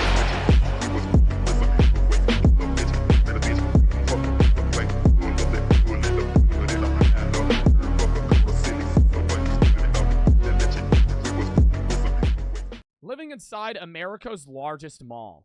Lock in. The shopping malls of America.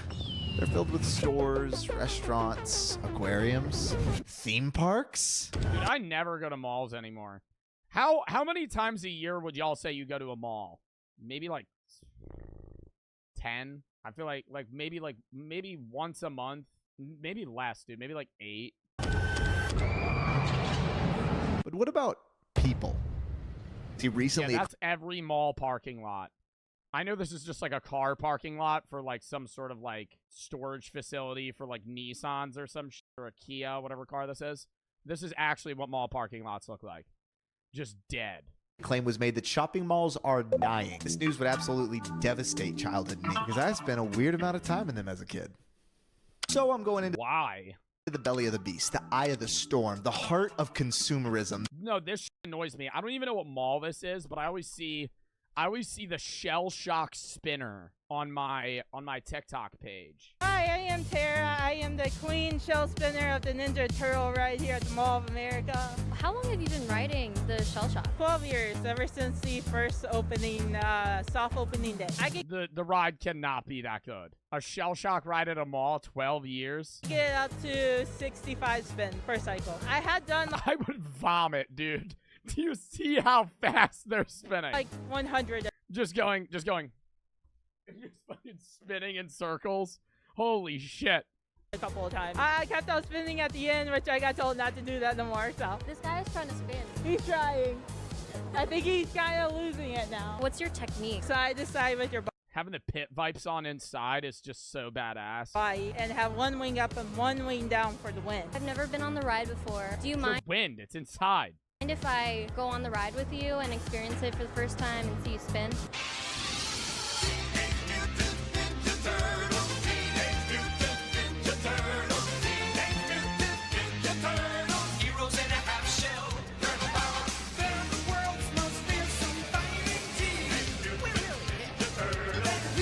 I don't even remember what I was saying. The edible's starting to hit. I don't know why I showed you guys that. Oh my god. Why do they have fucking rides at a mall, bro? It's a fucking place to shop. The largest mall in America. To investigate one thing.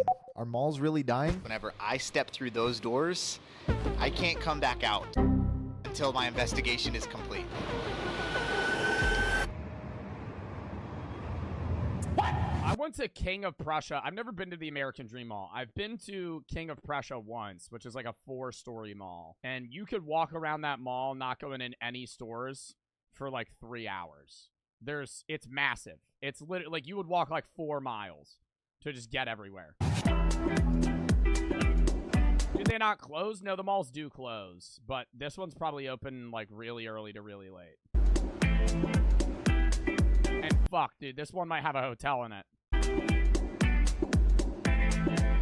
First off, this place is absolutely massive. Love Shake Shack. Love Shake Shack. If I ever pass a Shake Shack, I get fucking Shake Shack. 520 stores, 50 restaurants, a theme park, an aquarium, and a ton of other attractions. I'm going to be breaking this up and investigating 4 categories of this place. 1, dining. How's the food? Is there a lot of it? Is it tasty? Number 2, accommodations. Where am I going to sleep while I'm here? Under a bench? Do they really have Do they really have hotels at some malls? On a roller coaster? Let's find out. Number 3, shopping. I buy like 1 t-shirt a year, so this is a really good opportunity for me to look for some stylish fits. Number 4, the one I'm most excited about, attractions. I'm going to be rating each of those 4 categories, ultimately deciding if they're dead or a vibe.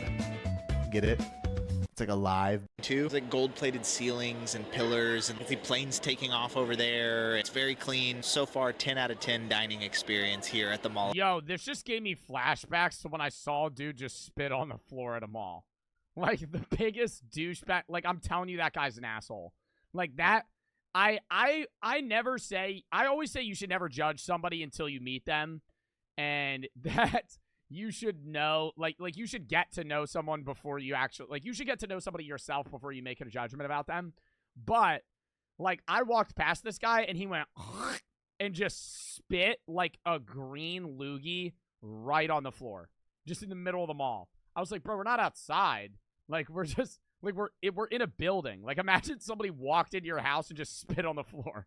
I'd be like, what the fuck? Oh, sorry, I didn't see you there. It's really dark with the shades on. I'm focused on my tan. I'm inside. I lied. I was just trying to figure a way to transition into the fact that I need to tell you that I've partnered with DraftKings to share some crazy knowledge with you. Summer's ending and college football is starting up. And if you have a team that you want to place a bet on, DraftKings is the place to do so. And if you're a new customer, now is the best time to sign up, because if you place a $5 bet, you instantly get $200 in bonus bets. Hit the link in the description to sign up, or just download the DraftKings app, and when you sign up, use code JOEB, all caps, to sign up. Place $5 in bets, and you get instantly $200 in bonus bets. Even if sports betting isn't available in your state, don't worry, because DraftKings has daily fantasy that you can participate in and potentially win cash prizes. So download the DraftKings app today and use code JOEB when you sign up. Place a $5 bet and instantly get $200 in bonus bets. At the time of this filming, I've been using DraftKings to place my bets on the Olympics. Noah Lyles for the 100. I don't know whether or not he won yet, but I hope he did. Anyways, if you want to place your bets, DraftKings is the place to do so. And it's never a better time for new customers, so join today. Thank you to DraftKings for sponsoring this video,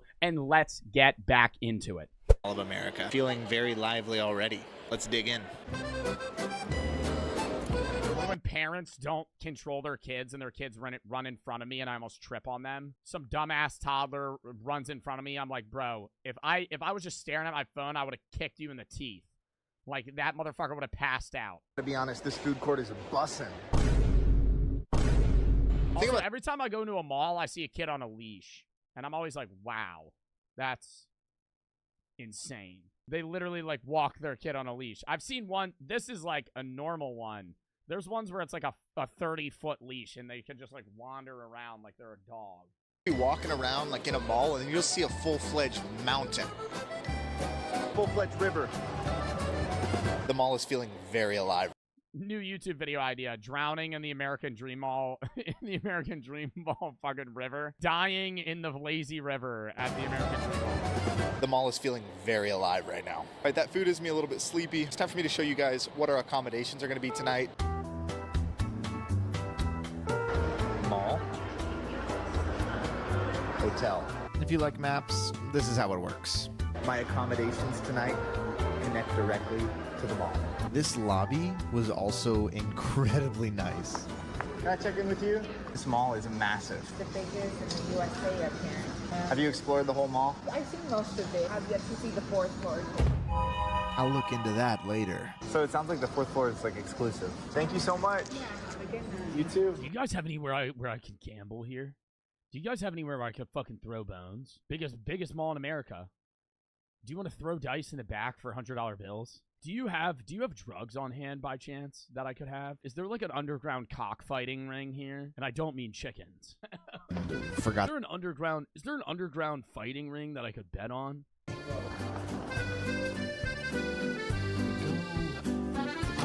Where is it? I can't find it.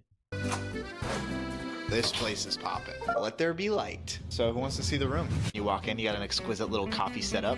I'll definitely be utilizing this in the morning. Bro, this deadass looks like the hotel I stayed in Iceland. A nice comfy bed that I'm actually so excited to sleep in. You know what I see right over there? Complete blackout curtains, dude. This is some high quality stuff right here. Look at this highway, dude.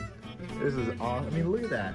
Yo, chat, you sleep in a hotel bed and you wake up and you shit the bed. Are you just leaving? Like, you shit the bed. Like, you like, full-on crapped all over the sheets. All right, new scenario. New scenario. You're there for a week. Second night in, you shit the bed. What do you do? I feel like I'd throw the sheets out and just say I need new sheets. I would be very vague. I would call them and I would say, "Can I have different sheets?" And then if they asked me where the other sheets were, I'd just go, the room service lady. So can I have the other sheets to go clean them? What happened to them? And I just shake my head. Eventually they'd know. Eventually they'd go, oh, okay. What is that even? What do you think that is? Not gonna be able. You lean in and whisper, "They're too far gone. You can't save them now." And then you just slam the door shut. To tell if it's day or night type stuff. Can we test it? Right over here to my left, we have a nice little note-taking, Bible-reading area. Custom Radisson blue pen, Radisson blue notepad, lamp, and then right there, we have a crooked TV. Oh, fixed. Did someone say luxury? People don't talk about how weird it feels to just talk to a camera. Gotta check out the bathroom. Growing up, when me and my best friend Sean thought something was cool, we went, "This is really nice." Oh my god, I just don't care about the hotel amenities. I'm skipping that bit. I just found the coolest thing I think I've ever seen in my entire life. A CVS. Chat, y'all see one cringe clip and immediately say skip, bro. Like, I'll skip the cringy bits. Pharmacy. It's still an interesting video. Vending machine. I actually haven't brushed my teeth today. Should I cop some You're gonna pay fucking $10 for one Band-Aid. travel size toothpaste? And they take Apple Pay. Once the paste was secured, I found the pool and it was serene. So I swam for a little bit. Enjoyed the place to myself.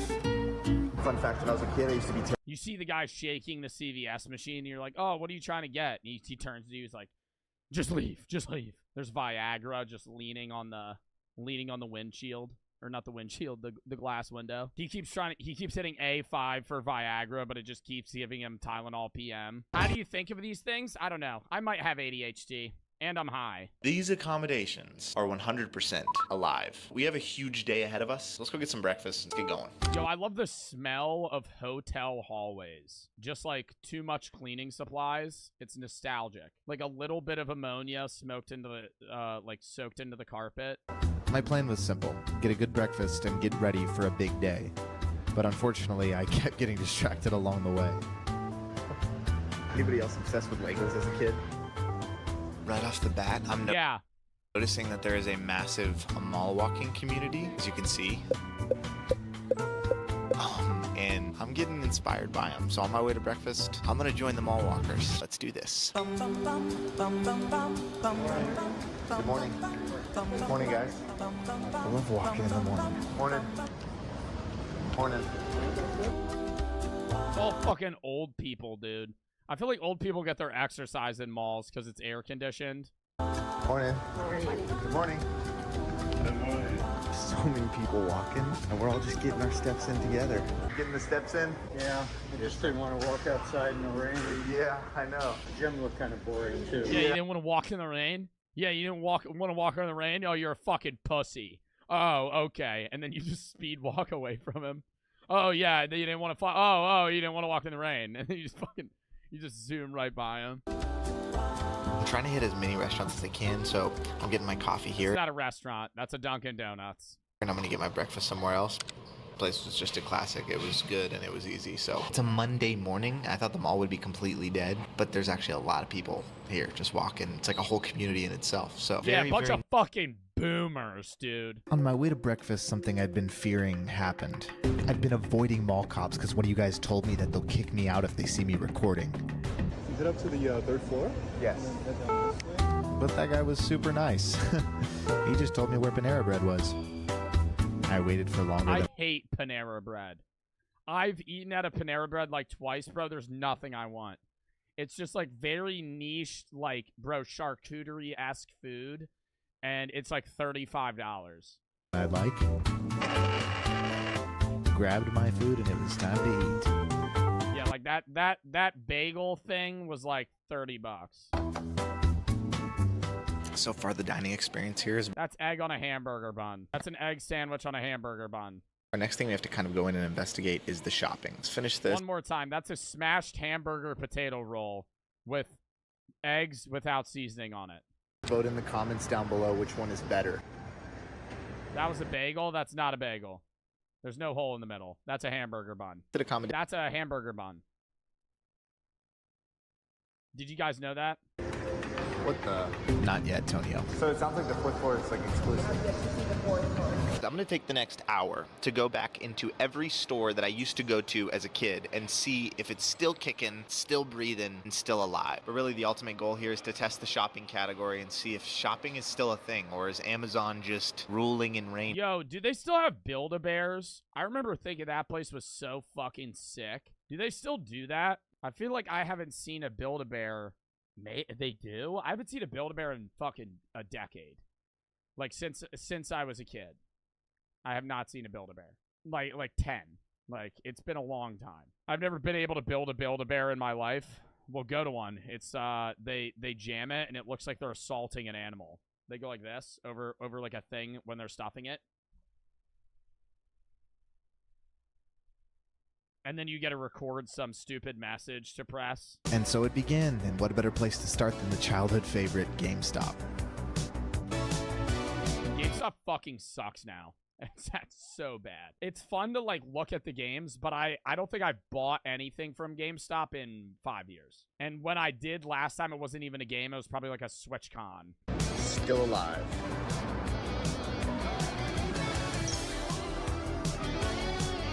Alive. Convinced there's no better smell on earth.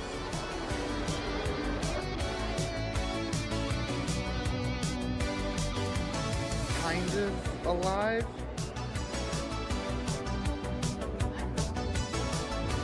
Definitely alive. And in the middle of my shopping speed run, I, of course, got distracted by this self-portrait studio, and I knew what I had to do. Alright, so you're gonna take these pants, you're gonna step. Old-timey photos. Bro, I would so get a handlebar mustache, like, stick on, and I would just stand there with a cane and just go. Like, every old person from the 1800s. Literally every photo from Western times. Just really upset, unhappy people. Okay. Never smiling because they have to stand still for fucking 40 minutes for the photo. I love it. I'm gonna give you a couple different choices. Normally I With Julie, you're gonna email me. Me with Mark Wahlberg. Oh, yeah. Thanks. Come on, Mark. Look happy. All right, you're welcome. Where are you guys from? Ireland. Oh, nice. Have a good one. And just like that, it's time to see what attractions this mall really What state is the Mall of America in? has to offer. First attraction, ladies and gentlemen, I'm about to fly over America. Mexican guy flies over America. Who would have thought, you know? Praise God. Minnesota. People from Ireland went to Minnesota. Minnesota. Sorry for my Minnesotans in chat. It's a very forgettable state. I don't think I could dot Minnesota on a map. I know it's north, but I don't know where.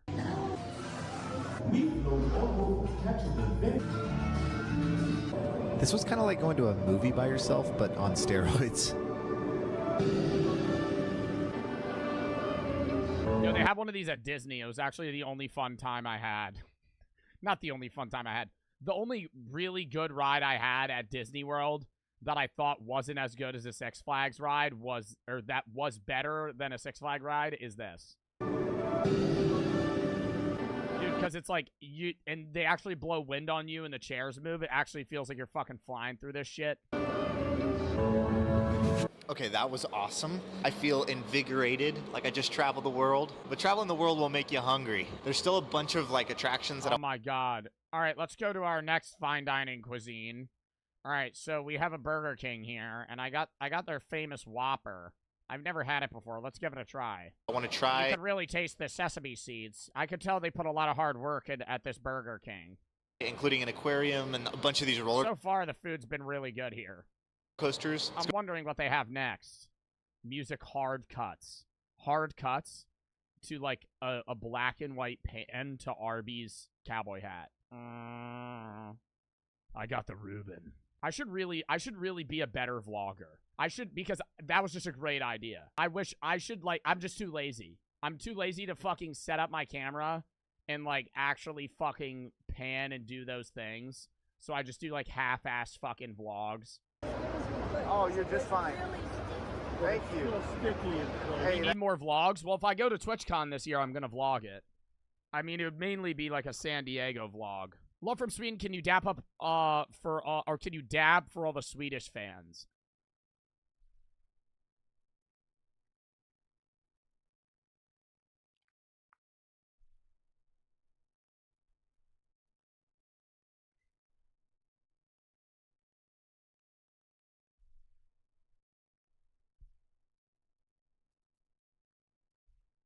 Yo, you remember when dabbing used to be cool? When did this come out? That's okay. When did Lean and Dab release date? 2016?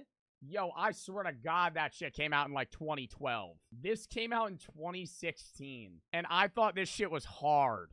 He just says Lean and Dab. I just walked around the entire cafeteria.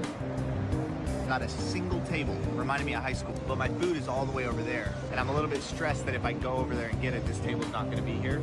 Sir, my food is over there. I have to go get it. I'm a little worried somebody's going to take this table. I don't have anything to put down on it. Not for my bag. Thank you so much. I'm always blown away by people's kindness when you just ask for help. This guy was super nice.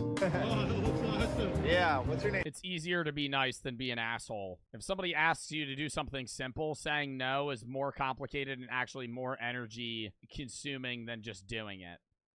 Corey, great to meet you, man. Yeah, I love food, man. Oh, I love food too. Thank you, have a good day. Here's a little hint about our next stop that I literally just saw on the table. So off I went into a literal aquarium inside of a mall. And man, it didn't disappoint.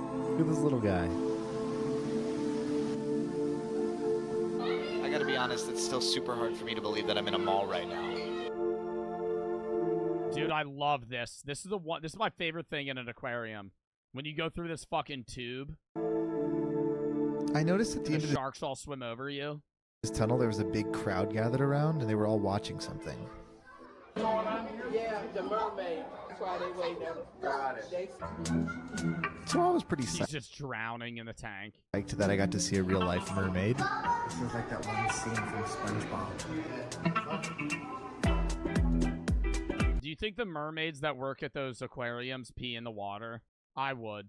I swung by Starbucks to refuel before hitting my Brothers are part of the show. Mermaids are real? No, they're not. final attraction, the theme park. All right, we stopped at our next fine dining place, Starbucks. But then I remembered something I needed to do. It's time. The 4th floor. So it sounds like the 4th floor is like exclusive. Yes, you see the 4th floor. I guarantee you it's like no shops. The rest of the mall is packed. There's nothing up here. Everyone's down there, but there's no one up Oh, is it for future stuff? here. It was basically just like a Chuck E. Cheese for adults. I needed to get on and see the theme park, so I headed back downstairs. Wow. So that one guy playing pinball at the mall, 45 years old, it's 1 p.m. on a Tuesday. He's 5 beers deep, going for the high score. And after all that, ladies and gentlemen, there was still one attraction left to see. The one this mall is known best for, the Nickelodeon theme park. My stomach's not the best with roller coasters, but I was going to make myself go on at least 2, so I started with Avatar: The Last Airbender. Oh my god, I thought he was going to say he started with a Ferris wheel. When he panned that, my stomach's not really good. My stomach's not really good on roller coasters, but I'm going to force myself to go on 2. All right, so we're starting with the Ferris wheel. It's rocking back a little too much. He just covers the entire floor in vomit. They just find him passed out, covered in his puke. Once he gets back down after the loop. Like, what the fuck happened? Would it live up to the hype? Because honestly, just waiting in line for this thing was making me so nervous. But alas, it was time. I set up my phone, spent a few minutes dangling in the air, questioning my life choices, Yo, the most awkward time in your life that isn't uncomfortable, right? Awkward, but not uncomfortable. The only example of this is when your legs are hanging and you're on a roller coaster and you're waiting for it to start, right? Because it is awkward, but you're so happy that it's about to start that you don't give a fuck. So you're just sitting there and you dangle your legs and you're swaying them like this. And you're just like, it could be like 10 minutes. I'd just be sitting there like, just waiting for it to start. But no part of you is like, fuck this shit.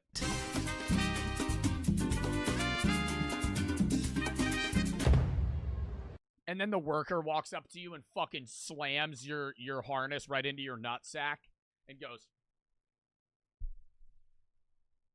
all right, we're good. And just they're working down the line of your friends. You're like, oh, shit. Oh, shit. I'm next. Bang! Fuck! That was way worse than I thought. I feel lightheaded.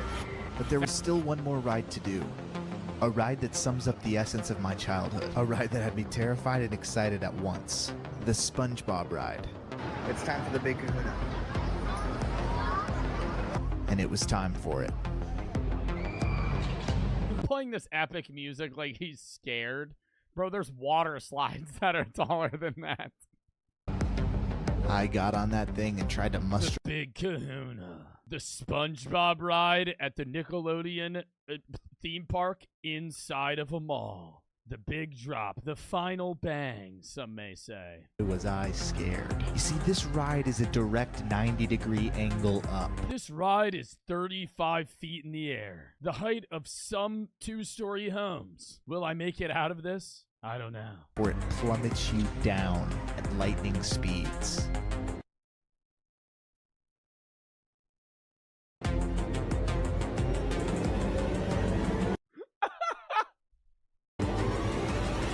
Lightning speeds. Bro, you're reaching about 25 miles an hour when that shit hits the curve at the bottom. I'll give you just a few moments here to live vicariously through me, because I think that my spirit left my body at some point and I was hovering above it, observing myself go on this ride. Yo, somebody get this man on, like, a rickety roller coaster from, like, 1960. Somebody get this man on El Toro from Six Flags. One of those ones that just feels like it's about to break, and you're actually going 75 miles an hour, and it's genuinely terrifying. That's the scariest roller coaster I've been on. And I've been on ones that are, like, taller. I've been on, like, King Ka and, Zumanjaro, which is the drop. I've been on El Toro, which I think is, like, the fastest roller coaster. Long-ass climb. You sit here and you observe the nice view as it goes around. Look how wooden and rusty everything is. You have a seat belt. That's what holds you in on this. There's no harness. You have a seat belt. And then you see this. And you're like, oh, fuck! And you're like, dude, your head feels like you're about to slap right into that shit. This ride is fun as hell, though. And it goes around, and it goes, dude, it literally does like a full bank, and you're just wearing like a shitty seatbelt that you'd have on like a school bus. That's scary. And just like that, the final attraction was done. It's been fun. He pans the camera back to him, and he's just covered in vomit, and he's crying. Everything just felt alive. Means the. All right, that was a W then. It was kind of cringy, but I enjoyed it. It was funny. His commentary was hilarious. All right, next.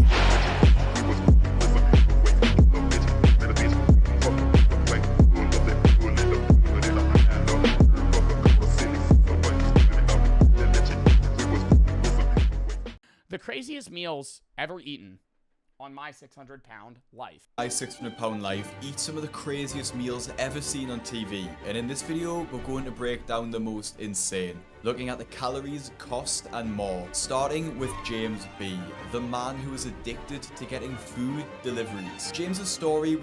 I thought a lot of people on my 600-pound life got food delivered. Because unless they have somebody, usually on these shows, they're so overweight that they can't walk, and they get food delivered unless they have a caretaker that could get it delivered for them. Do a calorie challenge. I'm going to genuinely predict that this first meal I could not eat in a day. His one meal, I don't think the majority of us would be able to eat in one day. Not like this is he's probably scaling, so it's probably starting like number 5, 4, 3, 2, 1. And he weighs in at a staggering 625 pounds, which won't come as a surprise when you see what he... That's lower on the scale for most my 600-pound life. Because it's usually, my 600-pound life isn't usually my 600-pound life. It's like 600 and above, generally. Is there another show that's more than that? Because I feel like we've seen shows where they're like 860, like 900. I think they usually do 600 pounds because that's like kind of like a biological limitation for most people. Like your body structure doesn't usually support more 1,000-pound sisters, but I think they were each 500 pounds. I get excited. It's like the Super Bowl. You can get whatever you want now. You understand? He lists off his massive order of food, which is just an insane amount for an entire family, let alone one man. Some of these items have been removed from the IHOP menu, so we'll be going with the closest item currently on their menu. All right, can I get the 2 slices of Steakhouse Premium Pancake? Can I get the Game Day Family Feast? Can I get the original French toast? His first order of Steakhouse Premium Pancakes consists of 2 pancakes with smoked bacon pieces and caramel sauce. Bro, that kind of sounds gross. That kind of sounds gross. Like eating the bacon bits are in the pancakes.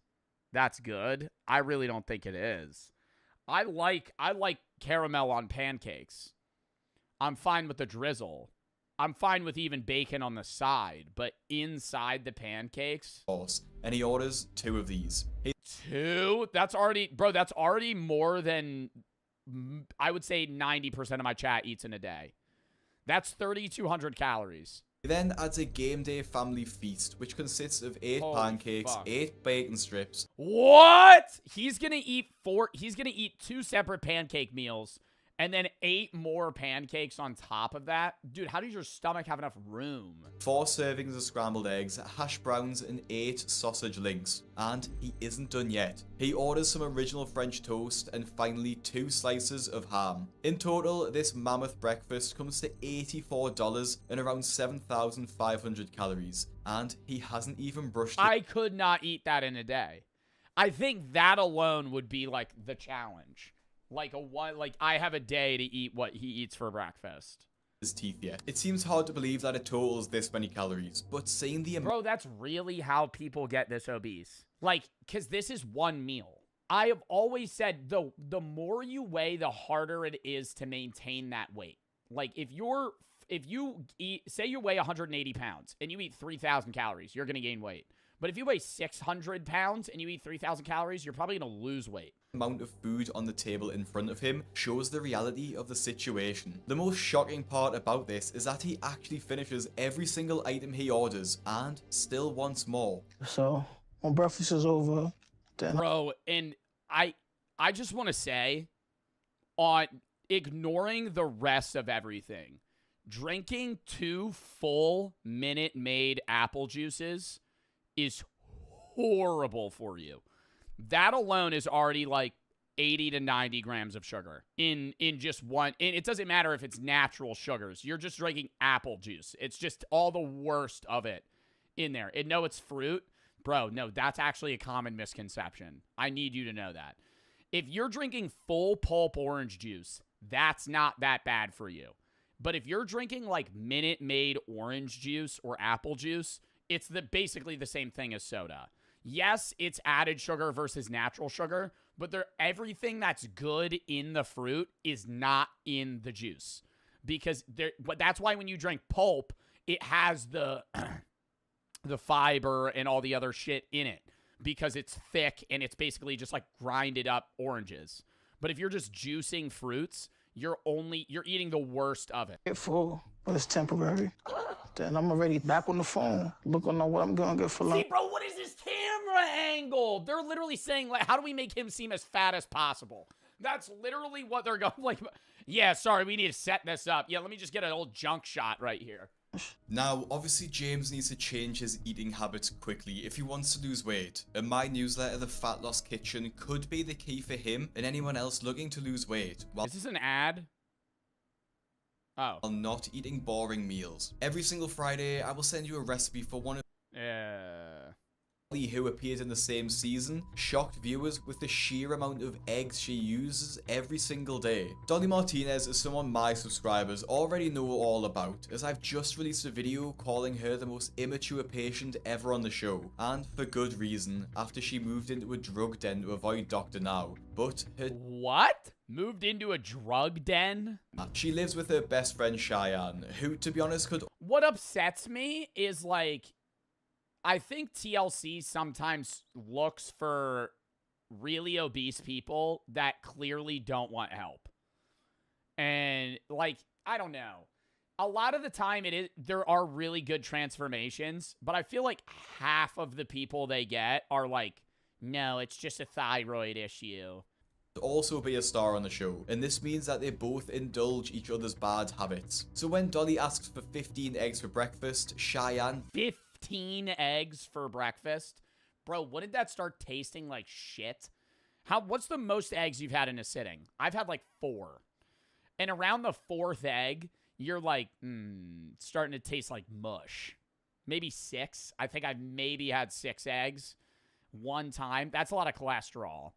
And it's not bad necessarily, but it's like, you know, you shouldn't be eating that many eggs. Didn't bat an eyelid. Obviously, egg prices are insane at the moment in America, with a dozen eggs costing around $5.50. So, on average, the amount of eggs alone probably cost her $7. To make matters worse, a single— Okay, yeah, egg prices are very high today, but it's like, eggs are still a lot cheaper than, like, most other food commodities. Egg has around 70 calories in, and not even taking into account the oil she used for cooking, this is around 1,100 calories worth of egg. And bro, she's making 1 omelet out of scrambled eggs. That is appalling. That, like, dude, it's just gonna be like a cake block of mush. Doesn't stop there, adding as much cheese as she could physically hold into her eggs. Obviously, there's no exact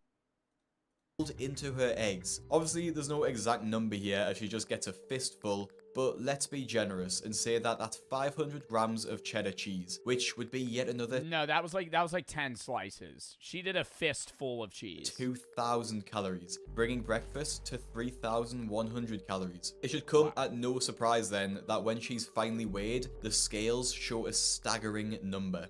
Step down. We're gonna be going to room 5. How did that happen? It's actually a lot. And you got to keep in mind too, like, height. Like, when there's some tall people on this show that are 600 pounds, but they're like 6'3", that's different from, like, she's probably like 5'5". Like, if you're like 5'5" and 5'90", that's like way worse than being like 6 foot 630. A lot more than I thought I was going to see. There's no way I gained that much. So that makes no sense. That's impossible unless my skill at home must be wrong. Somehow Dolly thinks that her diet couldn't have brought her to that weight, and Dr. Now was quick to explain how dangerous her situation had become. All right, so you are 593 pounds. Bro, Dr. Now, like, he's likable and hateable at the same time. Because he'll walk in there and be like, okay, well, you're really fat. You're like 600 pounds. You need to lose weight. And then it's like, he doesn't even seem like a doctor sometimes. Like, he'll just say such, like, obvious surface level shit. Where it's just like, yeah, you're obese. Like, and then he'll be like, you need to lose weight. Thanks, Doctor Now. And you're 5'2"? Yes, sir. So your BMI— She's 5'2"? BMI is 108, so that's a very high BMI. And your body is under a lot of strain because of that. And just like Dolly, Maya's body was under a lot of strain too, caused by her addiction to fast food drive-thrus. Maya appeared in season 7 of the show and started her episode weighing over 600 pounds, and it's not hard to see how she got there. Because she's so large, despite being able to walk around and bathe herself, her boyfriend Christian needs to do pretty much everything else for her. This makes her attitude even more frustrating, as she lies to her boyfriend about where she goes during the day. He doesn't know when I go to get food because I get dressed to go out and I tell him it's for errands. He knows. He knows you're lying to him. This is so similar to, like, a family member with alcoholism. Like, that's why I always say food addiction's so like drugs. Like, yeah, no, he doesn't know. No, they know. No, they know. Like, it's obvious. It's usually very obvious when you're addicted to something. And it doesn't matter if you're like, yeah, I'm just going out for errands. No, you're doing crack. Or you're going to drink a fifth of whiskey and you come back hammered. Doesn't matter if you use mouthwash or something. Similar in the same manner, it's like this where she's like, yeah, he sees that she's eating 2,000 calories with him, but she's fucking 700 pounds. Like, that's not possible unless she's lying to him. But it's a lie, because the only thing I'm going How much do you eat? I don't know in a given day. If I had to guess, probably 2,800 to 3,200 calories. to do is eat. Maya lies to her boyfriend so she doesn't feel judged and embarrassed about going to multiple drive-thrus. This may sound obvious, but I think it's quite clear that Christian knows she goes to the drive-thrus and just wants to keep the peace. In the car to the drive-thrus, Maya admits that sometimes she will go to 4 places in a row, which is more than most people will go to in an entire month, let alone in a single morning. Her first stop is McDonald's, and her order is mammoth to say the least. Can I get 2 sausage burritos, a bacon, egg, and cheese? How does she safely drive? Because if she needed, like, to, like, quickly turn the wheel, she wouldn't be able to. A bacon, egg, and cheese, and a sausage muffin with egg. So with her order of 2 sausage burritos, a bacon, egg and cheese, and a sausage and egg muffin, this brings her calories to start her morning to around 1,200 and costs around $15. But this wasn't enough, and Maya isn't full yet. There's no words for that feeling when you taste something you love. It's incredible, but it feels like that meal is gone in a second. I've never heard somebody glaze a fucking sausage, egg, and cheese from McDonald's so hard. So I move on to the next things I'm craving. Next, she pulls up to the Arby's drive-thru and puts through another massive order. Can I get a beef and cheddar sandwich? Jalapeno. Wow. Like, eating a full breakfast, full meal at McDonald's and going, you know what, I'm going to go get an Arby's beef and cheddar. Your roast beef slider and your ultimate BLT sandwich. With the beef and cheddar sandwich, Oh! Dude, who eats that? Outside of her, who eats that? I've never, like, that just you know how, like, fast food images are supposed to look like immaculate and just like mouth-watering, and then in person they look bad? This is like somebody got paid to make this look presentable, and it still looks gross. So it only is worse in person. Jalapeno roast beef slider and an ultimate BLT sandwich, which by far has the most that looks bad. That doesn't look that bad. Calories of any of her meals this morning, all confirmed. She digs in yet again. She decides to enter a spree of drive-thrus here and finishes her morning having eaten 2,679 calories and having spent $31, which is probably enough to feed 2 or 3 people. I'm going to make a full video on Maya, as her addiction to food was so strong and her relationship with her family was made extremely difficult because of that. So make sure you listen to Dr. now and subscribe to my channel. I encourage everybody to The cameo. Oh my god. Paid him. Does he have a diamond studded?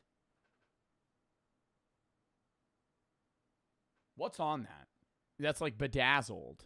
subscribe to the Greg's YouTube channel and enjoy the videos. Now, although Maya hid her food addiction, Bethany was much more brazen about hers, as she has her children bring her a ridiculous amount of fast food to binge on. Bethany's episode starts with her saying she hates her life, and she's in constant misery. At 40 years old and over 600 pounds, she needs her 10-year-old daughter to help her get ready for the day. She has another 18-year-old daughter that does cook for her, and she does start by cooking her mother a breakfast of 3 eggs and some toast. This is just a normal breakfast and obviously isn't too crazy. However, Bethany gets hungry during the making of this breakfast, so has a muffin and a bun and a packet of what looks like crackers before she has her breakfast. This is pretty tame as far as 600-pound life breakfasts go though, and the real shocking meal comes later into her episode as she orders a pizza feast all for herself. When her daughters are I just think they don't realize, like, it's so sad for the kids to watch this, where, like, you're witnessing your mom go down, like,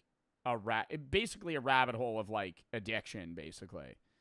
Like, her kid's watching her get more and more overweight. Like and it's not like, oh, you gained a few pounds. It's like she can't put her socks on. Arrive home from school, they order a meal consisting of 2 pizzas and a massive box of multiple slices of garlic bread. I try to find a specific restaurant, but not being from America and my knowledge of the fast food chains over there being limited, we have to make some assumptions here. So it looks like 2 large mushroom and pepper pizzas, which would have around 3,000 to 4,000 calories in total. But what really takes the cake is the massive box of cheesy garlic bread she orders for basically all herself. That's when food became this thing in life. Bro, that is a whole fucking, that's like a whole frozen box of Texas toast. That is so much. That's 1, 2, 3, 4, 5, 6, 7, 8, 9, 10, 11, 12, 13, 14, 15 pieces of Texas toast. Like it is now, where I have to have it. At my count, there's 15 slices there. I think I could eat that, though. I love garlic bread. Oh, I think I could eat. No, I think I'd get around 5 in, and I'd just be like, I feel like shit. Life like it is now, where I have to have it. At my count, there's 15 slices there, and at minimum 350 calories per slice, that totals up to 5,250 calories just on garlic bread. She does give a couple of slices of pizza and a slice of garlic bread to her daughters, but... And it's just straight carbs. Like, it's literally just straight carbs. Not too much, and it looks like it's safe to assume that she ate no less than 8,000 calories in this one meal. She does leave the crusts though, so maybe she saves some. Do you think they pay them? I wonder how they get money for this.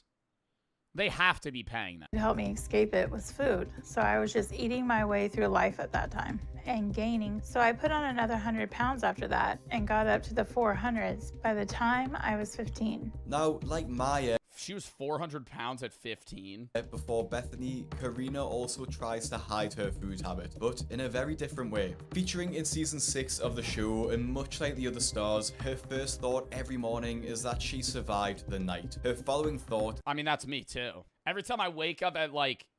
I'll wake up and like take a piss in the middle of the night. I fell asleep.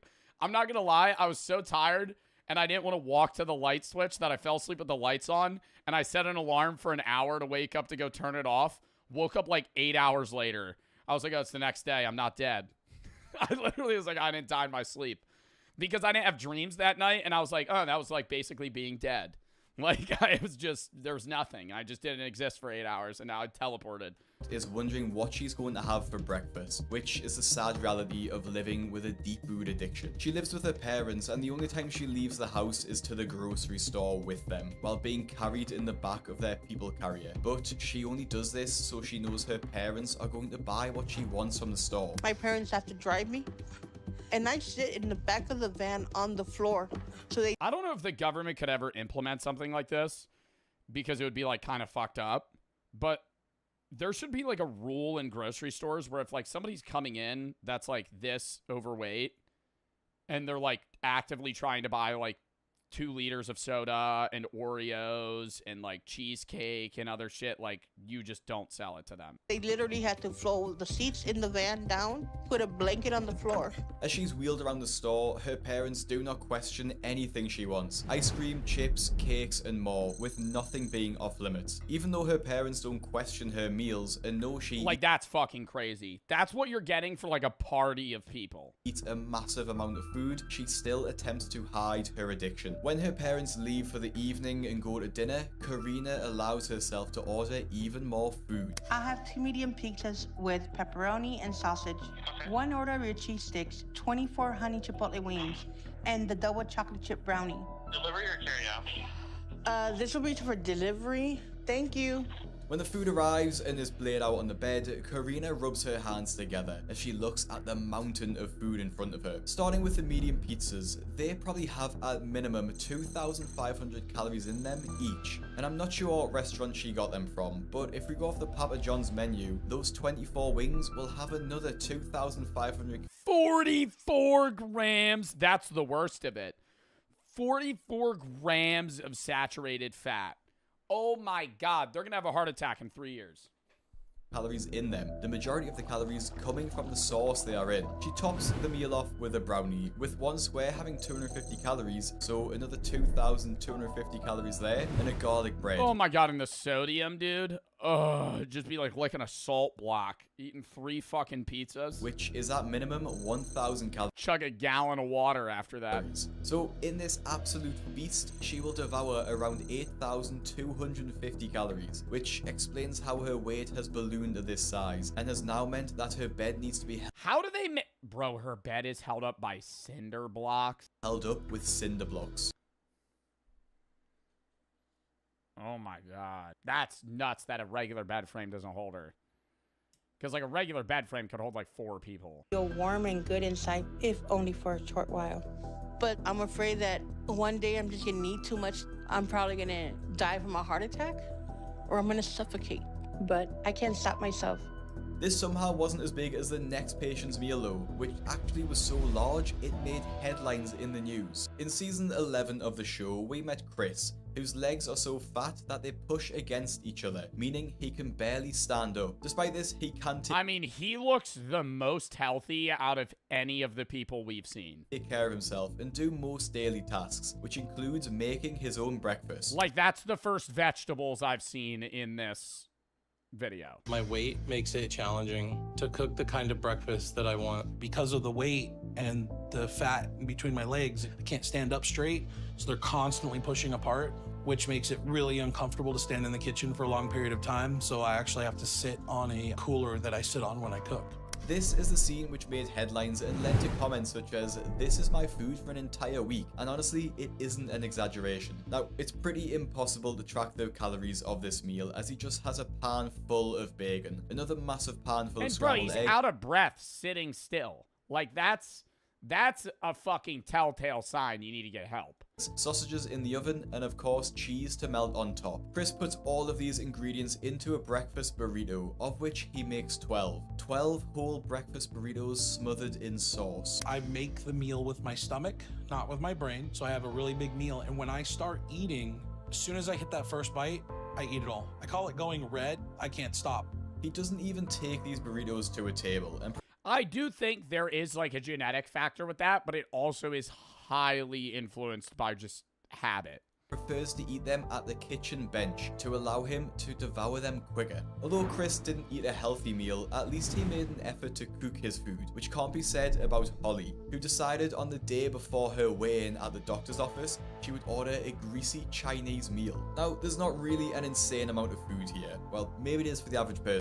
Dude, I feel like you'd get food poisoning from that. Greasy Chinese meal. Now, there's not really an insane amount of food here. Well, maybe it is for the average person. But the real craziness comes from the timing of her decision to get this Chinese food, which is obviously extremely high in fat, oil, and salt. Since we just moved in, we're not really set up to cook. So we're ordering delivery from places around here a lot until we can get some pots and pans and stuff to cook with. Until we get some pots and pans. You ever heard of Amazon? It fucking takes a day, 2 days, 3 days tops. Unless you live in the middle of fucking nowhere. You order some shit online, it fucking shows up. What do you mean? Oh, well, we just moved in 4 weeks ago, so it's taken us a while to get some pots and pans. What are you fucking ordering them from Temu? But Ray said he's gonna look for a job tomorrow, and he'll get all that while he's out, and we can start prepping healthy meals. Holly uses the excuse that she's you could order healthier food out. Just moved into her home and she can't afford pots and pans. But looking at the size of her Chinese order, surely that could have been swapped for something healthy and bought some pans to cook with. So she has a massive Chinese meal on the night, knowing full well in the morning she's going for her weigh-in with the doctor, in which she has a goal to lose 50 pounds, and that goes about as well as you're expecting. I mean, she still lost weight. I'm really upset, and I don't understand why my progress isn't that good. So I'm shocked and confused and nervous to hear what Dr. Now is gonna say. She doesn't lose as much weight as Dr. Now was expecting, which caused him to question why she values food. That was a good video. 55 burgers, 55 fries, 55 tacos, 55 fries, 55 cokes, 100 tater tots, 100 pizzas, 100 tenders, 100 meatballs, 100 coffees, 55 wings, 55 shakes, 55 pancakes, 55 pastas, 55 peppers, and 155 taters. 15 eggs? Bro, when did you decide a dozen wasn't enough? Yeah, where's the 3 added on to that? Is that like everything has to be in 5s? Why 15 eggs? Because then the way that you're consuming them is in like an odd number. Like, that's OCD. I don't know, because, I mean, you're buying them in 12s or 24s. Like, that's how you buy. Maybe you get a 30 egg. I don't know if they have 30 egg cases. Maybe that would be the case if you got like 2 servings of 30 eggs.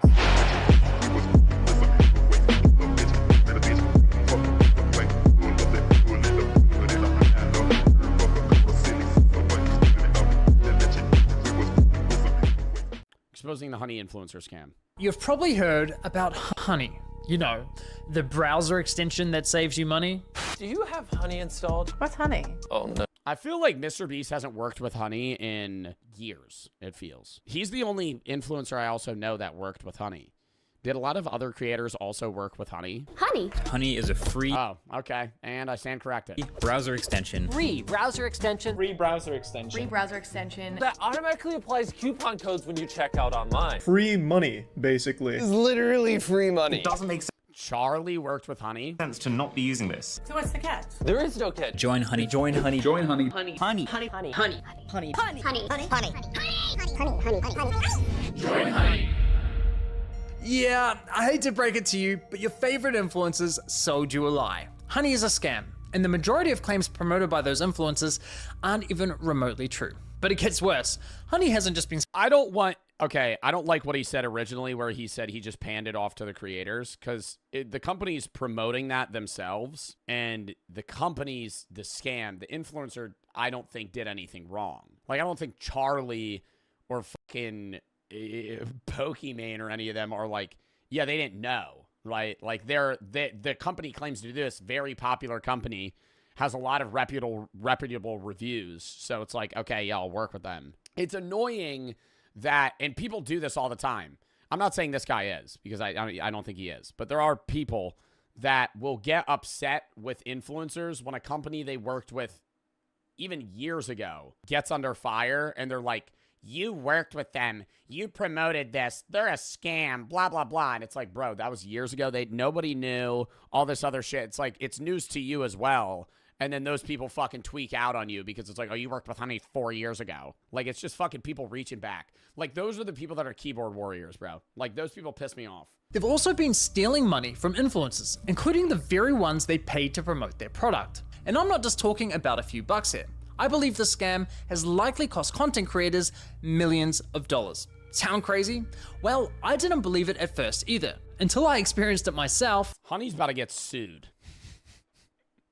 for a lot. Because the thing is, the affiliate code is probably looped in, and it's not even the influencers that are going to sue them. It's the management companies. Like, when the ad company didn't pay me, I didn't sue them, right? The management company I work with sued them on my behalf. Your manager takes, averagely 20% of the ads they bring you. So if they're not getting paid their revenue share of the thing they brought you, which is, equivalently millions or thousands of dollars, or whoever it is for, however big they are as an influencer, they're probably going to get, fucked up. I'm confident this might just be the biggest influencer scam of all time, which is insane considering Honey is owned and run by PayPal, who purchased this company for $4 billion. This 3-part series is the result of a multi-year investment. Wait, owned by PayPal? This 3-part series is the result of a multi-year investigation where I believe I've uncovered signs of advertising fraud, affiliate fraud, the illegal collection of personal data, deception, lies, coercion, extortion, the list goes on. I've reviewed hundreds of documents, adverts, sponsorships. I've reviewed emails between Honey and merchants, interviewed victims. Believe me, this runs deep. Now, I want to be clear. The views, allegations, and conclusions expressed in this series are my opinions, based on evidence I have gathered, which will be shared throughout. With that said, ladies and gentlemen, this is the Honey Trap. Extension. How bad could it be? Well, trust me, it's far more sinister than you might think. You know what they say, if a product's free, it's likely you're the product. And as you'll find out later in this investigation, that remains true for PayPal Honey. Now, like most people, I too fell for the lies. I mean, what's not to love about a free browser extension that saves you money? Did any of y'all ever use Honey? How did it not, so if Honey doesn't work, how does it save people money then? That's what I don't understand. Because people have said it works. It's a compelling product, and with the endorsement from what feels like every single popular influencer on YouTube, it's no wonder millions of people download. Oh my god, I forgot about Cody Co. Ironically, the very influencers promoting Honey seemingly had no idea the company was quietly picking money out of their very own pockets. Well, at least one of them realized, but we'll get to that later. So let me show you how Honey's been stealing money from influencers. So let's say oh, is that how they like ended up going to him or you're something? watching a video on YouTube. If you're into tech like me, I'm surprised like Linus Tech Tips or one of those guys didn't figure it out, because those guys are like smart as shit. Maybe you're watching a Linus Tech Tips video. Linus tells you about this free browser extension that saves you money online. You install it in 2 clicks, and boom, you have Honey. Perfect timing, because it just so happens you're looking to buy a new CPU for your computer. You come across another Linus Tech Tips video, and after watching, you're convinced you should buy the one recommended in his video. So you scroll down and find Linus's affiliate link to that product. Now, for those of you who don't know, when you click an affiliate link and buy something, the influencer who promoted the product earns a commission for referring you to that store. Yeah, usually like 5%. Like it generally varies, but I mean, when I worked with G Fuel, I think it was like 5 or 10%. It wasn't a lot. It's the same thing with like the Fortnite item shop or any of those. If you ever use their code, they get a small cutback. But that's only on certain things. Not everything. A lot of sign-up codes, the majority of ads that I do, they want you to use the link that I have to track it, because they want to see ad performance to determine whether or not they want to work with you in the future.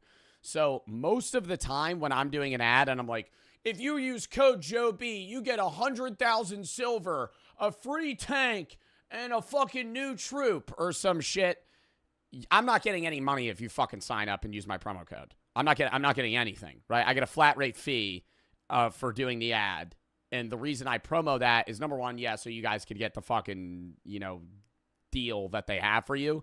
But also because if you use my code or you click that link, then it shows that the ad worked to at least gain your attention. And so that's how they determine whether or not they want to work with you in the future. So you add the product to your cart, get to the checkout page, and hello, Honey says they found you 10 coupon codes. Sweet. You click apply discounts and Honey gets to work. But unfortunately, none of the coupon codes worked. Doesn't matter though, because as Honey has promised us for years, that means we know we've got the best deal.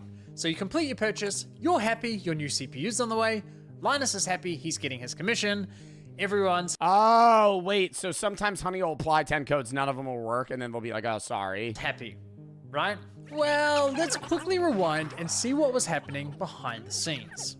You see, after clicking Linus's affiliate link, you'll notice in the URL, there's a tracking tag labeled Short Circuit. That's a reference to one of Linus's YouTube channels. And this tracking tag is how Newegg knows who to pay a commission to. We can also see that this tracking tag has been saved on my browser in the form of a cookie that will expire in 30 days. That way, if we only decide to complete the purchase a few days later, Linus will still be credited the sale. It's kind of like when you're at a department store buying a TV and the salesman who helped you gives you a referral card or a receipt with their name on it, so when you eventually get to the checkout counter, the clerk knows which salesman to award the sale to. You can think of affiliate cookies as a digital version of that. So what happened when we got to the checkout page? Well, once Honey popped up, watch what happened to Linus's affiliate cookie after we clicked apply discounts. You see that? Wait! So Honey rips referral codes for themselves, doesn't give you a discount, and then hurts them outside of your ad. So they're getting people to sign up for Honey, paying them, maybe, yeah, paying them for their own like referrals themselves. But then other things they have affiliate codes for, they just rip their own percentage out of. Honey came in, that has to be illegal. Removed Linus's affiliate cookie and replaced it with their own, claiming credit for the sale and pocketing the commission money for themselves. So anybody that uses Honey is giving all of their affiliate code money to Honey. Now, if we quickly go back again, we can see what's causing this to happen. After clicking apply discounts, what you'll notice is that in the top left corner of your browser, Honey discreetly opens a small new tab, which acts like a simulated referral click, as if they were the ones to refer you to the website, even though you're already on the website and at the checkout page. Once that page is finished loading, it's smart. I'm not gonna lie, right? Whoever the fuck at Honey figured that shit out, Probably made a lot of money. Leaving you it's sneaky, though, because nobody would like, you're not normally knowing that. Blissfully unaware that anything ever happened. Do you think Linus is the one that figured it out? It's very sneaky. Now, when he probably promoted a fucking Intel CPU and made like way less than he should have. Discovered this was happening, I thought, there's no way. Why would all these high-profile influencers be promoting a company that is actively poaching their affiliate commissions? It didn't make any sense. So to make sure I wasn't going crazy, I went on a honey testing spree, clicking one affiliate link after another, and it kept happening. But even after all those on any website tests, I scoured the internet to see if anyone was talking about this and found nothing. Okay. And it's not even chat. It's not even like, oh my God. It's not even just stealing from other influencers. It's adding that's how they're making money, is because Honey's half of the time isn't even adding discount codes. Say you just go on Newegg, right? And you don't have an affiliate. Like you didn't click Linus's link. You're just on Newegg and you want to buy a CPU. Nobody referred you. Nobody did anything. You use Honey. They save you no money. They input their own affiliate link and then they get $12 on the sale and they saved you nothing.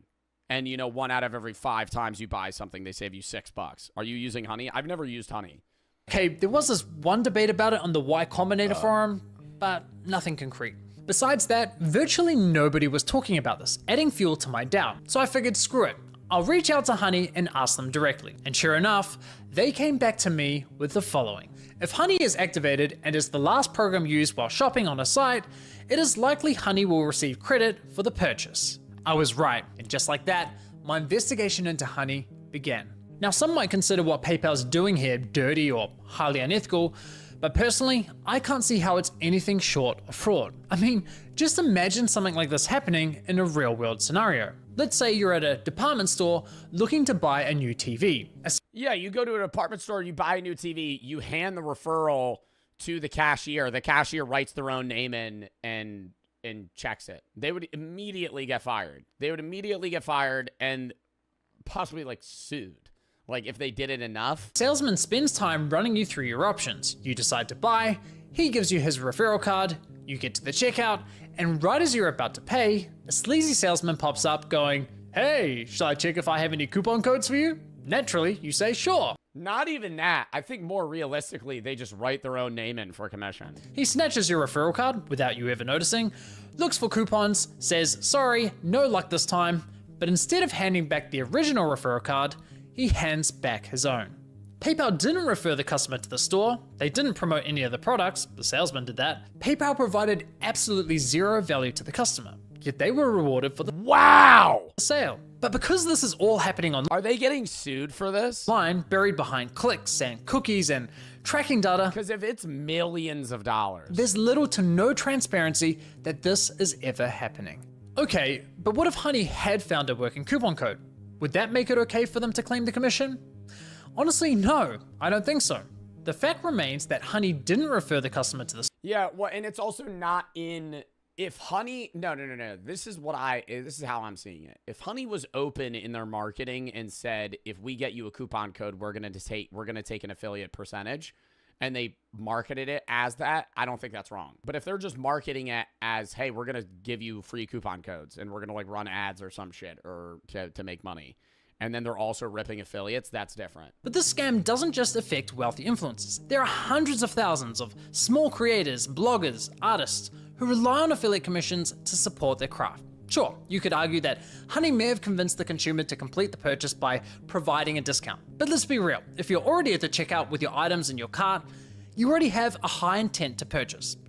And again, this would never fly in a... Yeah, you're not adding shit to your cart if you're not buying it. Real life sales environment. No department store is going to allow a salesman to hang out at the checkout counter, casually handing out coupon codes while simultaneously stealing commissions from the other sales reps. So why are we allowing a corporate giant like PayPal to do it on the internet? It's just one of 3 scenarios in which Honey poaches affiliate commissions, and the next scenarios are even worse. But before I show you how bad scenario 2 is, it's important you understand the fundamental system Honey is exploiting. You see, in affiliate marketing, there's this thing called last click attribution, which basically means last click wins. For example, you might click on a shoe blogger's affiliate link for a pair of Nikes, but you don't buy right away. Later, you click on a YouTuber's link for the same shoes and complete the purchase. Yeah, it's whoever convinced you to buy it. In this scenario, the YouTuber gets the commission and the blogger gets nothing. There are other models like First Click. I think that's fair though. Where the blogger would win the commission, or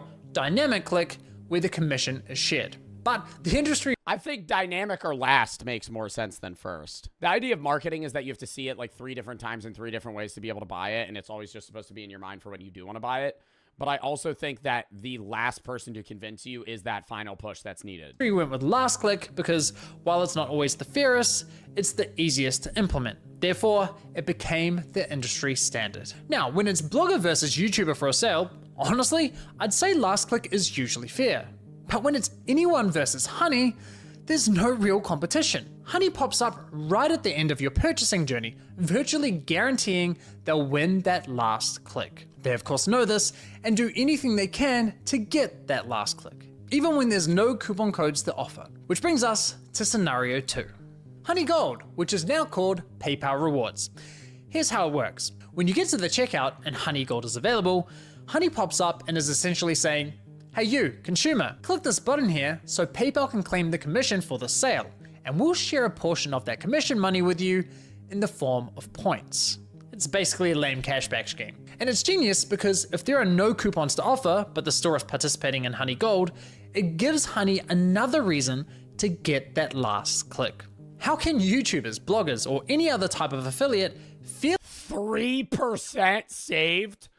3%? That's like when a credit card's like, oh, you get like 0.5% back. I'm like, oh, what the fuck is this? I don't give a shit, right? Yeah, oh, well, over a long period of time, it actually surmounts to a substantial amount of money. Yeah, over fucking 10 years. Of course the consumer's gonna click, and of course they're going to win the sale. Now this got me thinking, how much of their commission are they actually sharing with users? Well, to find out, I decided to put Honey Gold to the test. So I looked for any website where Honey Gold was offered and found it on NordVPN. And no, this is not a sneaky sponsorship. So I signed up for NordVPN's affiliate program, which offers 40% commission on successful referrals. After getting approved into the program, I received a custom affiliate link for my YouTube channel. Using this link, I made 2 separate purchases. For the first, I activated Honey Gold, and sure enough, you can see my... NordVPN gives you money back on referral codes?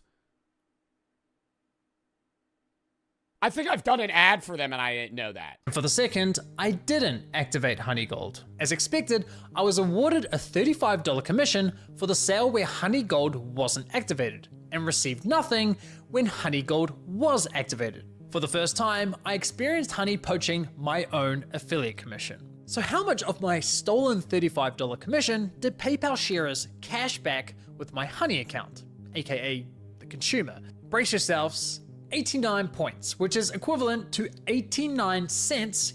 What? What? Bro, he would have gotten $35. $35, they give it 89 cents. Bro, that's literally just a con. Honey poached a $35 commission for doing nothing and rewarded me a grand total of 89 cents. Thanks, Damn, PayPal. dude. You really shouldn't have. Now, on to scenario 3. For you ladies out there, let's say you're looking for a new outfit. Your favorite influencer tries on something that slays, you click on their affiliate link and get to the checkout. But in this scenario, Honey knows it has nothing to offer. No coupon codes, no Honey Gold, yet it still pops up to announce absolutely nothing. Oh my God, if you hit got it, does it still apply? To tab out of it, if you hit got it instead of exit, it applies it. No fucking way. Annoying as fuck. Naturally, you click the got it button to get rid of the annoying dancing coin, and whoa, what's that? PayPal takes the sale. Why? Because fuck you, Mary, that's your commission. But wait, there's more. My personal favorite is when Honey has nothing to offer, so pops up offering you to check out with PayPal, even though the option is already available at the checkout page. And of course, if you click the checkout button, PayPal poaches the sale. Classy. Bro, this feels more like a virus than a fucking extension. Like, if I had Honey and it popped up that much, I would have just fucking gotten rid of it out of annoyance. Honey uses any excuse possible to get that last click from the user. It's absolutely disgusting. I can't even begin to fathom how much money has been lost at the hands of this browser extension. Imagine being the influencers who promoted Honey, telling your audience, who, by the way, are the most likely to use your affiliate links, to download an app that poaches your affiliate sales. Now, to be clear, not every influencer who promoted Honey engages in affiliate marketing, so those who don't are obviously unaffected. But did any of the influencers who are engaging in affiliate marketing ever catch on to what Honey's been doing? Well, it turns out yes, at least one of them did. Linus Tech Tips, who have been promoting Honey since 2017. So here's oh my god, have they been ripping shit from him for 7 years? how I found this out. You see, one day I was browsing Linus's forum to see if anyone had raised a red flag about Honey. And sure enough, back in 2020, someone sounded the alarm, but it was ultimately ignored. However, in 2022, a different user noticed that LMG were no longer promoting Honey and asked the team if they had been dropped as a sponsor, to which one of Linus's employees responded with, "We ended the partnership with Honey due to the way their service interacted with affiliate links." Essentially, yeah, they have to cover their own ass. No, this is a good response. This is a good response. Because if they go out and publicly slander Honey having worked with them, you sign a lot of contracts, right? So that's why, like, when I work with companies, if I end up not liking them, I can't really shit on them for a certain period of time if they're like dickheads, because they basically, they usually have like clauses to where it's like good faith and you're supposed to be like nice. You do the ad and then afterwards, you don't have to talk about them, but you just can't talk shit. And so it's like, they have to be like, oh, well, we left them and we parted ways. Otherwise, that company will sue the fuck out of you. if someone clicked on an affiliate link and then they use Honey and search for a deal, Honey will override that tracking link even if they don't find you a deal. That didn't jive with us, so we ended the partnership. Okay, so they had no idea this was happening, and it took them several years. Oh, but then they switched to Karma, which doesn't do that. Years to catch on. That's quite I've seen a lot of people work with Karma. telling, because we're talking about a tech-savvy YouTube channel that's run by a very large team. The fact that it took them several years to figure this out, in my opinion, really underscores the deceptive nature with which Honey operates. Well, because you're just assuming that your affiliate link is getting less money. You're assuming that you're performing less than you actually are. Linus and his team didn't know. I can't imagine many other influencers would have known either. Now, I have to say, as a longtime viewer and supporter of Linus's channel, I'm incredibly disappointed they weren't more public with this discovery. You think Karma doesn't do it? Karma does it as well? No. But surely they must have realized the wider impact this could be having on the creator community, a community they're a part of. I think that matters. And it's not as though they only promoted Honey once or twice. They did approximately 160 sponsored segments, all of which remain live on YouTube. Those videos have accumulated around 194 million views. According to my data, that makes Linus's company, LMG, the third largest promoter of Honey on YouTube. So yeah, in my opinion, they should have made more noise about this. But what's truly baffling to me is that after LMG ended their partnership with Honey, they then went ahead and partnered with a company called Karma Now, a coupon browser extension that literally engages in similar behavior.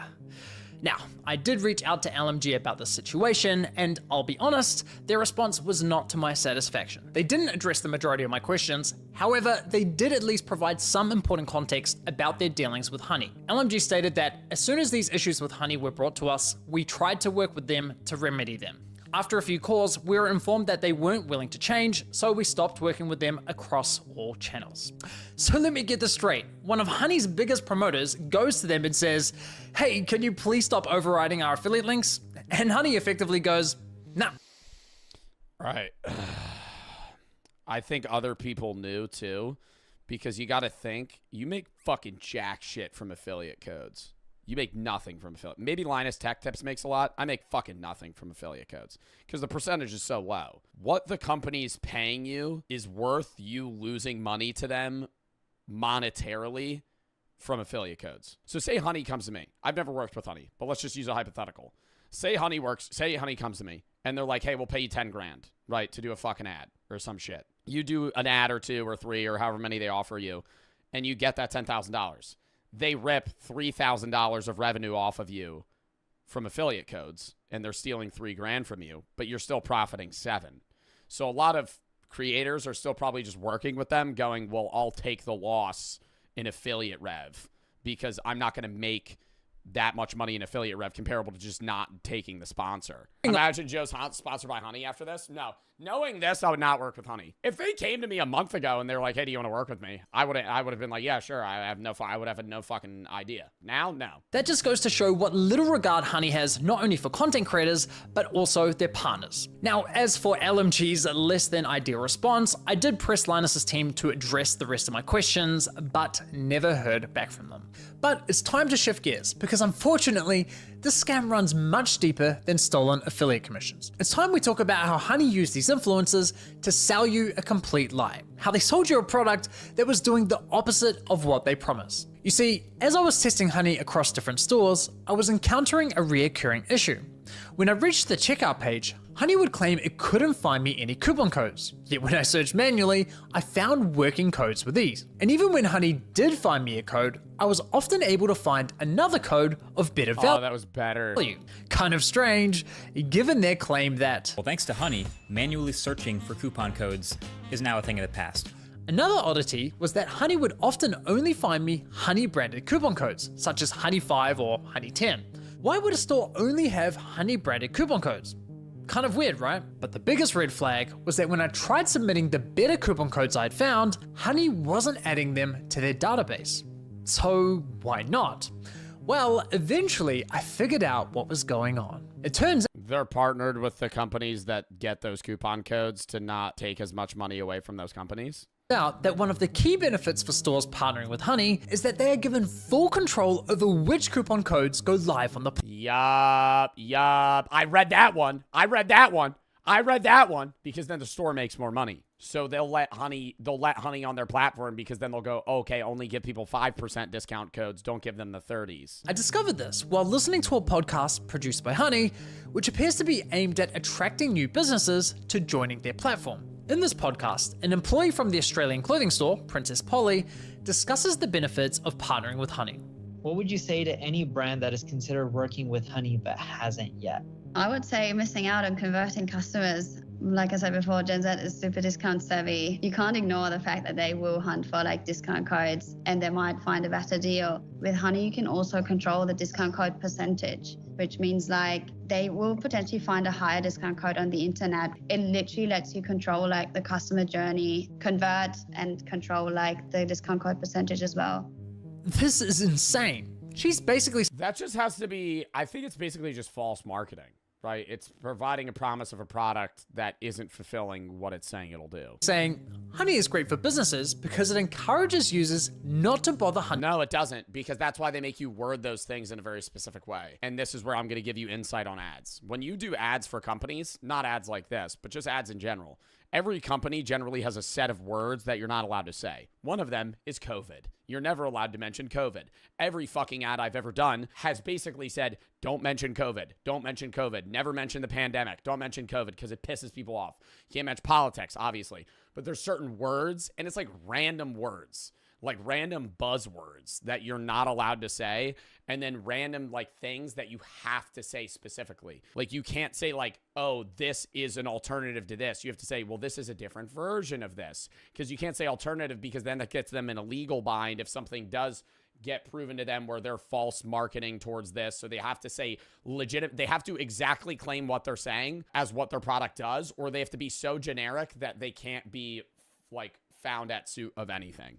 And it allows businesses to control which coupon codes are shared with consumers. Now, I was able to further verify this on Honey's website, specifically the FAQ page for partners, which clearly states, as a partner, you have control over the content hosted on the Honey platform. This is so cool to hear. Maybe I'm just a nerd. Well, I'm glad you like it because most people hate when I talk about this. I love talking about this shit because most people don't know. You watch the ads every day on YouTube, right? Every YouTuber does these ads. Every YouTuber does ads, but you never know how that process works, right? So yes, even if Honey knows of a coupon code that offers, say, 20% off, but a partnering store tells them, hey, only share a 5% off coupon.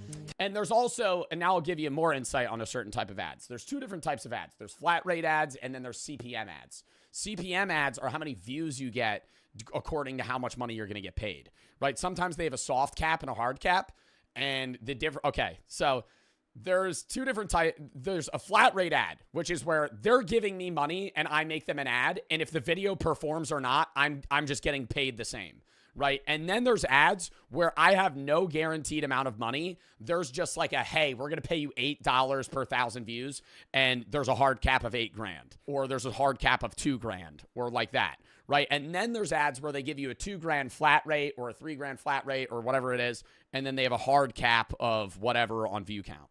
So there's ones where they incentivize you to put it in videos you know will do well, and then there's ones that are just flat rate. Flat rate are the best.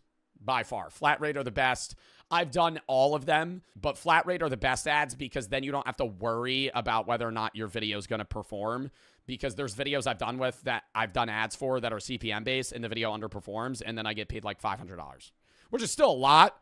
But for me to promote a company to 100,000 people, for me to get paid $500 is not a fair trade. That's an unfair amount of money. And then I don't really do those ads anymore. $500 is still a shitload of money, but for me to basically pan a product to 100,000 people and get paid pennies for how much I'm doing it. So yeah, you know. Honey wasn't finding you the best deals possible. They were intentionally withholding them from you for their own financial gain. This completely invalidates Honey's core value proposition to consumers. For years, they sold you the lie that they would find you every working coupon code on the internet and apply the best one to your cart.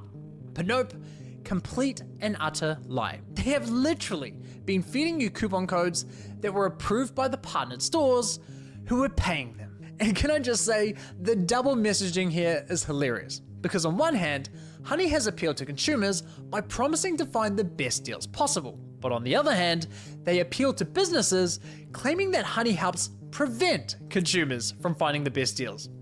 It's absurd. Now, when you think about it, this all makes complete sense. I mean, why would any because how else would the company itself make money? Online business pay Honey for sharing their highest value coupon codes with its 20 million users? That's not an appealing partnership. I was just watching this video. It's nuts. Dude, that's what I'm saying. Like, I had no idea. Oh, the last thing I wanted to say about ads is there have been ads that have been so grueling to work with and companies that have been so bad that I cut the contract. You just leave. And there's some where you're too far in, and if they pay you all, most of the time you get paid net 30, net 45. So if I do an ad and I post an ad, I don't get paid until usually a month and a half after I do the ad, which is horrible, but I mean, it's just the creator space. It's how it works. So you do an ad and then you get paid month and a half out. But yeah, so like there's ads that I've done in October that I still haven't been paid for. But the way there have been companies that I've worked with where I film an ad and I spend an hour on an ad and I give them an ad and then they give me a reshoot and I do it again, and they give me a reshoot and I do it again, and then they tell me to scrap it and restart. And there's been times where I've done it and I've gotten mad, and I'm never mad at my manager, but I'll hop on a call with him and I'll ramble about how the company's pissing me off, right? Not the actual game, but the people and the marketing people at these companies. The ads that I do, I never really have problems with. It's the people that they hire to get you to film an ad are a lot of the time unbearable to deal with. And they don't understand what will do well and what won't do well. And so they just fucking tell you to just make it this weird, just obviously ad fucking chucked at your face, like download this app, download this, do this, do this, do this, and it fucking performs terribly. And then they bitch at me, and I'm like, dude, you made me reshoot it and refilm it fucking 9 times. No wonder it did bad. And 2 or 3 of those times that I've worked with them, I end up just dropping the ad. And I tell my manager, I'm like, I don't want to do it anymore. Tell them to go fucking kick rocks. I'll literally just not take their money and just be like, I'm not doing it. And then they get mad. Then they get really mad because they have date lines that they need to fulfill certain revenue on because they have to spend a certain amount of money at a certain time. Otherwise, they don't get paid.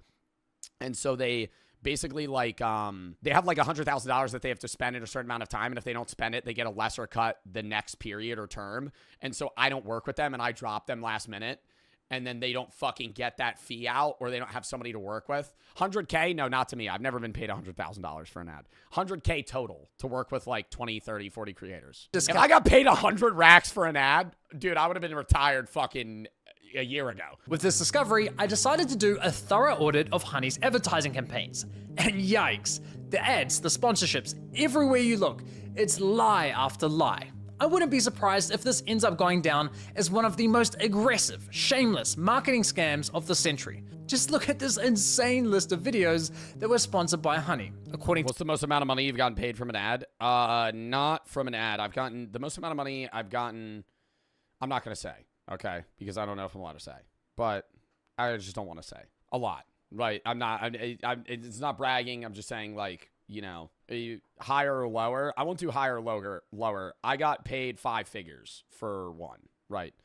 But it was a partnership, right? So you basically have a lumped deal of like 4, 5, 6 ads you have to do over 5 months for a company, and then they pay you the straight fee. So there's ones where it's just a you know, done and done deal, and then there's ones where it's like, hey, you film an ad for us in January, March, November, October, and April or some shit, and we're going to pay you this, right? They sponsored almost... So you're basically a drug dealer, yeah. 5,000 videos across roughly 1,000 different YouTube channels, racking up an unbelievable 7.8 billion views. Honestly, at this point in my investigation, I thought I'd seen the worst of it. I thought I understood the full picture of Honey's shady business model. But here's the thing. What I haven't told you is that there were instances where Honey would actually work really well, finding me incredible discounts that seemed almost too good to be true. Now, it wasn't very often, but enough to confuse me. And there were even times when they weren't poaching affiliate commissions by claiming the credit for sales. These inconsistencies bugged me. It didn't add up with everything else I had discovered. It was clear I was missing something. Well, once I finally figured out what that was, I uncovered an even darker side to PayPal's scam. One that targeted an entirely new victim. Soon! We started having problems where customers would get in touch via our support saying, oh hey, I just tried to use this discount, this 60% off coupon, and it doesn't work. I'd be like, dude, that is not your discount. Like, how did you get that? And they'd be like, oh, it just showed up through the Honey extension. Yeah, it cost us thousands, and I haven't even looked into how far back it went. At the end of the day, like, you need to make the numbers work, and if Honey is going to steal 10% of your revenue all the time, you're going to have to raise prices at the end of the day, and it's just like a really awful business model. Wow, so some companies have been raising prices in response. Dude, this is a fucking W channel. That was a nice video. We're calling it there, chat. W stream, I got a fucking dip. Video so game so if you have any videos about us, you want to play video so game.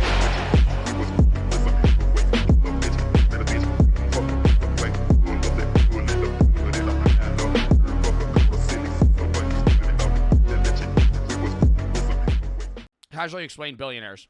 Now, the difference between an average person and a billionaire is essentially zero. Unfortunately, about 9 of them. Nevertheless, if you're a regular person, you walk around the same streets as both the Riff, the RAF, and professionals all the same. You probably know people who still live at home, friends slumming it with roommates, couples sharing a 2-bedroom, and high earners with a single family home, a dog, 2 kids, and the white picket fence, giving you a decent perspective of life for the average person. But when you're so rich that money basically doesn't matter, everything changes completely. One unavoidable... I think the best example that I've always, or the best thing that I've heard about billionaires that really like encompasses it is you're like a citizen of your country, right? Like you're an American, you're German, right? You're whatever country you're from. Once you become a billionaire, you're no longer just like a rich guy that lives here. You're basically like now thrown into this grouped pool of like ultra rich nomads. Like billionaires don't stay in specific spots usually. Like they don't belong anywhere. They're like their own walking country. They have that much money. Characteristic of becoming a billionaire is that you end up in such an isolated social circle that you often cease to relate to the common person and your life becomes unrecognizable. For this reason, yeah, like at what amount of money are you unable to like relate to an average person? I wouldn't even say it's necessarily billionaires. Like you could be, if you have like $500 million, I think somebody said 50 mil. I feel like $50 million, you're super rich, but you could still relate to like people, right? You could go to a bar and talk to someone. You know what I mean? Like Adam Sandler. Adam Sandler, super rich, but you could like chirp at him in basketball. You could have a conversation with him at a bar, you know? But Elon Musk, what are me and Elon Musk going to relate on any personal level? Nothing. Like, literally nothing. Me and Donald Trump, never going to have a conversation. Like, you don't have any relatability with that individual. Billionaires actually have more in common with the homeless than they do with most people. Doesn't pay taxes, undiagnosed mental illness, on the kind of drugs you don't even know how to get, and never even heard of the Epstein files. What do people say that Elon Musk is on? Like Adderall or something? Like absurd amounts of like he takes like stimulants or some shit. I don't know. It's just like when you're that rich, ketamine. Yeah, probably ketamine, bro. When you're that rich, you could just be high all the time. And like he could dead ass be a meth addict and like you wouldn't know. Because he just has so much money that he could just like pay to fix himself. Now, it's natural to look at your life where you work 40 hours a week for just enough to scrape by and think, how does someone even get to be a billionaire in the first place? It's really pretty simple. At some point or another, we've all had the genius thought, what if 1 million people just gave me $1? It would barely inconvenience them, but then I would have $1 million. While most of us stop at this fantasy, impressed by our own raw ingenuity, some people throughout history have gone further, extrapolated on this scheme, and invented what is known today as a business. As an example, Reed Hastings and Mark... Yeah, but aren't most billionaires born very well? Like, most billionaires are not self-made, if I'm right. I think most people that are billionaires had family members that were multi-hundred millionaires, and then their parents were very rich, right? Like, down the line for like 250 years, they've had a long stream of wealth that has slowly kind of accumulated over the course of businesses that they've created. That's not true. I don't know. I kind of want to look that up. 67% of billionaires are self-made, meaning they accumulated their wealth independently. 33% inherited theirs. However, the portion varies significantly by country. And I also think, bro, because you could technically be a self-made billionaire if you inherited a shitload of money. You know what I mean? You could still be a self-made billionaire, but you were still inheriting $250 million, like, at birth, right? Like, your parents are turbo rich. Oh, self-made versus inherited off of country. Germany has the most inherited billionaires.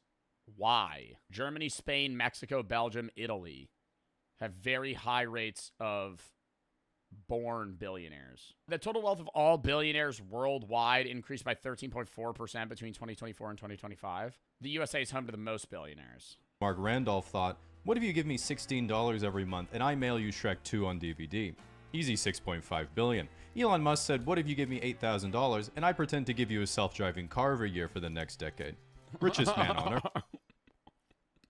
What if I promise that we're going to have robots self-serving us in our houses every year and people buy it every year? Mark Zuckerberg said, what if I give you an app that collects all of your personal information in a giant database that I own, and you give me a heat lamp and a bowl of grasshoppers?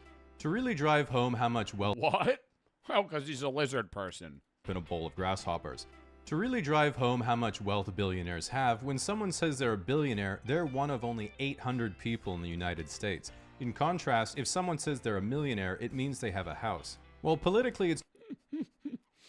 Dude, how many millionaires are in the U.S.? A lot. Being a millionaire is actually fairly common. Because it was different in, like, the early 2000s. But, like, $1 million in 2000 today...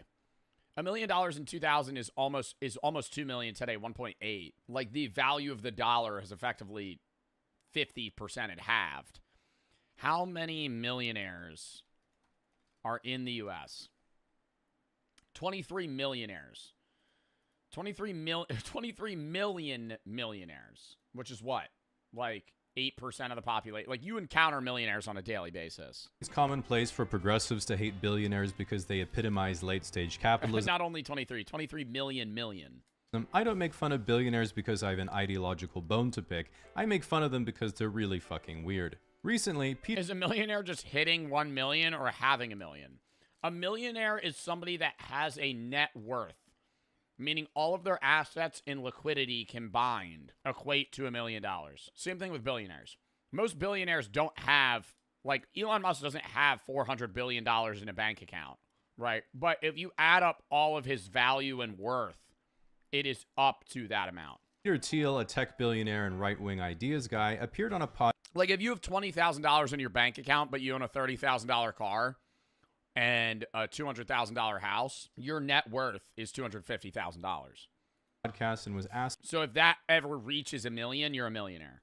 If he thought the But there is a difference between being a millionaire net worth-wise and also having $1 million. Human race should survive. He then stammered over the question for 15 seconds before reluctantly. Having that much of a net worth isn't rich. Oh, no, it's not. Being a millionaire net worth, dude, most of your parents' cumulative wealth income might be, not most, a lot of the people in this chat have parents that are millionaires. Not money liquidity wise, but like they own, your family has 2 cars, a house, right? Shit like that. Answering with the classic, yes, but.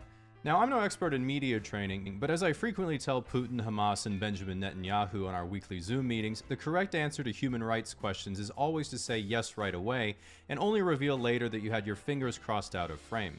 Billionaires like Thiel are almost alarmingly out of touch with how to communicate with the general public, because even though he can understand a regular person's life conceptually, he can't relate to them on a personal level. For example, I get really hot at night when I go to bed, so I like to turn the temperature way down, whereas Thiel prefers to sleep in a deep freezer he lays down like a sarcophagus. Now, the good news is that not all billionaires base their whole personality on World of Warcraft expansions and name their company after.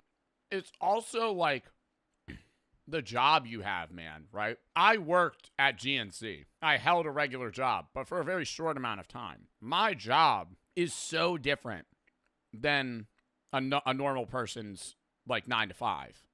So I can conceptually understand what it's like to be an electrician, but I will never truly get the life of somebody that has to wake up at 5 a.m., be at work by 6, and be done by 3, right? The magic rock Sauron used to corrupt weak minds and manipulate their will. Warren Buffett, for example, has not only pledged all of his wealth to charity after he dies, but he also still lives a very humble life in his house in Omaha that he bought in 1958 using the change he picked up off the ground. Nevertheless, most billionaires don't do much to shake off the public image that their whole existence is just about lording over their minimum wage warehouse workers as they Zillow the next 2,000 hectares of farmland to buy, sip their cognac, and mutter to their Siamese cat what pleasure it brings them to see the peasants toiling for their coin. But this isn't how billionaires run companies, this is how Mr. Beast comes up with video ideas. The ethical question of should there be billionaires at all is one of the most hot-button issues around right now because wealth inequality has been steadily increasing decade over decade. And yeah, the average CEO makes, in the 70s, the average CEO made like 200 times what the average worker in their company made. Now it's like fucking 5,000 or some bullshit. Many people believe that billionaires don't pay their fair share. This is of course ridiculous as billionaires get divorced all the time. With that said, it is a common belief that if the government were to confiscate everyone's personal wealth above $999 million, this would lead to a dramatic improvement in the standard of living for the average person. Oh my god, dude. Yeah, taxing all of it. Like, you can't ever have more. I love the one TikTok where it's like, after $1 billion, we're gonna take all of your money above that, and in its place, we will name a dog park after you. You'll get a dog park. You will get a dog park, and you'll get a plaque that said, I won at life. Because, I mean, bro, what else is there to do, man? You could have $999 million, but at some point, it's like, yeah, man, we just got to take your shit. And if it's net worth, like, because Elon Musk is worth, what, $430 billion right now? He doesn't have that. But, like, his annual income should just, like, he shouldn't make money. Like, at some point, you shouldn't be profiting because, like, you are so fucking rich. You're unfathomably rich. Problem is, even if you were to yoink every stock, bond, and square inch of real estate a billionaire owns, liquidate all of it to straight cash while somehow getting market value, in the US you would get about $6.22 trillion, which would cover 11 months of government spending, or every person in the country would get a one-time payment of around $18,000. While this is nothing to scoff at, if you're one of the people who says we should eat the rich, it's important to consider that the average inheritance in the US is $46,000, meaning you top 1% average inheritance $719K, next 9% average $174,000. What, like what you're gonna get when your parents die? would make more money if you ate just one of your parents. Now, because they can't yet buy more of it, billionaires are experts at managing their time. While flying private is out of reach for most of us, there are other tips you can copy from billionaires to save time in your own life. For example, when I make a new account on a website, I save time by letting Chrome auto-generate an encrypted password. I got this idea from Elon Musk, who uses the same technique to name his children. When you I thought you're not allowed to name your kid shit with like numbers and symbols. Isn't his kid's name like ZZ23 or some shit? XAE12? Basically reach level 99 in capitalism, you might ask yourself, what do I do now? Not to worry, once you've reached the level cap... Yeah, you should get like, if you're a billionaire, they should just start taking your money after $1 billion. And you just get like a YouTube plaque. Like your own YouTube plaque being like, congratulations. There's still plenty of side quests for you to do. While most regular people spend their time playing video games, doing arts and crafts, or playing a sport, billionaires can choose more exotic things like getting bullied on Twitter, criticizing the Chinese government exactly one time, paying pro athletes to make you feel talented, leaving the planet in search of any novelty that will make the emptiness go away, paying to boost your Path of Exile account, then streaming it to prove to anyone who... Bro, literally it's like... Bro, life, I don't want to say life becomes boring, man, but there's nothing to strive towards outside of like general success in other things. And I'm not saying I feel bad for billionaires at all, but like once you have unlimited money effectively, you could like pay for experiences and stuff, but like what do you strive for? What do you do? They strive to make more money? Yeah, they just strive to be the richest person. Exploring the bottom of the ocean to uncover its lost secrets, and of course exploring the bottom of the ocean and then dying instantly. In reality, when you're worth even hundreds of millions of dollars... Dude, how long ago was Ocean Gate? Wasn't it 2 years ago now? I feel like I always perceive it in my brain as like semi-recent, but it's like a long-ass time ago. Yeah, in 2023, bro. It happened over 2 years ago. I keep thinking it was like last fall. You can pretty much have anything you want. Penthouses, luxury cars, private chef, private plane, giant house, and another giant house in a poor country that kinda sucks but has good weather, and you're not sure if purchasing power parity means the gardeners are getting paid well by their standards, or if you just own slaves. With this in mind, if you are a billionaire, it's actually pretty hard to think of a way to flex on multi-millionaires, meaning the 23-year-olds on Raya who look like they're 35 aren't gonna message you back. That is, of course, until you remember what separates the centimillionaires from the billionaires. Big boat. Ask a girl if she'd rather be stuck in the middle of a... That really is like I think the biggest sign of wealth is owning boats. Like a big boat. Not like a little dinghy or like a sports fisher. If you own a yacht, you're rich. That is you own a yacht, you're rich. Or a private jet, you're rich. But then you own like a mega yacht. Now you're like at a level of wealth that the average person will never see or experience. Like, even if you're not rich yourself, there might be a moment in your life where you get to go on a big boat, but you'll never step foot on a fucking mega yacht. You're never going to step foot on a fucking mega yacht. A forest with a random bear or a random man, and she picks the bear every... Yachts are so sick. Yeah, they're just such a waste of money. It's the epitome of a fuck you purchase because you'll just set cash on fire for owning it. Like, say the yacht's $50 million, you're going to spend fucking $5 million to just upkeep that yacht. Like, every year. Even if you don't use it. Because you're going to have like a full deckhand. You're going to have people that have to take care of it, upkeep it, make sure it's still working. Right? Like, it's not easy or cheap to own a boat. Every time. Ask a girl if she'd rather be stuck in the middle of the ocean with a random shark or stuck in the middle of the ocean with a random Saudi man, and she picks Muhammad every time. This is because men in the forest are broke, meaning they'll try to touch your boob. Whereas men on yachts are rich, meaning they have grown weary of material desires and flew you out business class for your quirky personality. While no one has tried to sex traffic me yet, the closest I've been able to get so far was when I was on... Well, dude, that's like, didn't we watch a video about how common it is that, like, attractive women on social media get paid, like, 50 grand or whatever to fly to Dubai and, like, poop on a guy and then fly back or some shit? A holiday in France several years ago and made a day trip to Monaco. Now, for people not in the know, Monaco is a tiny sovereign nation basically inside France and is like a Vatican City tax haven for the ultra wealthy. What? Yeah, no, I'm serious. That's like there's so many women that openly talk about how like Saudi billionaires will pay them, or just billionaires in general, will pay them like 40 grand to like fly out in first class for like a day, go like poop in a guy's mouth and then fly back. They have a little garden you can look at near the Monte Carlo casino, which was the only thing I could afford. And as you walk through, you're like, I don't think I could do that, man. I can't imagine being in that. I understand that's a shitload of money, but like, dude, being the woman that's like, I gotta squat over this, I gotta poop in this guy. Like, he wants me to poop in his mouth. Like, that's like a different, that's not even like, I'm not like trying to like kink shame, bro. That's like another level, though. Being like, I'm gonna fly you out to poop.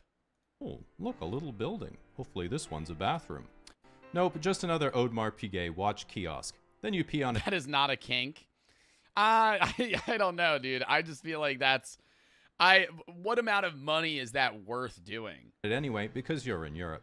Other than this neat oceanographic museum, what I thought was the coolest part of Monaco was the port, which was divided into sections based on how important people in Monaco thought you were.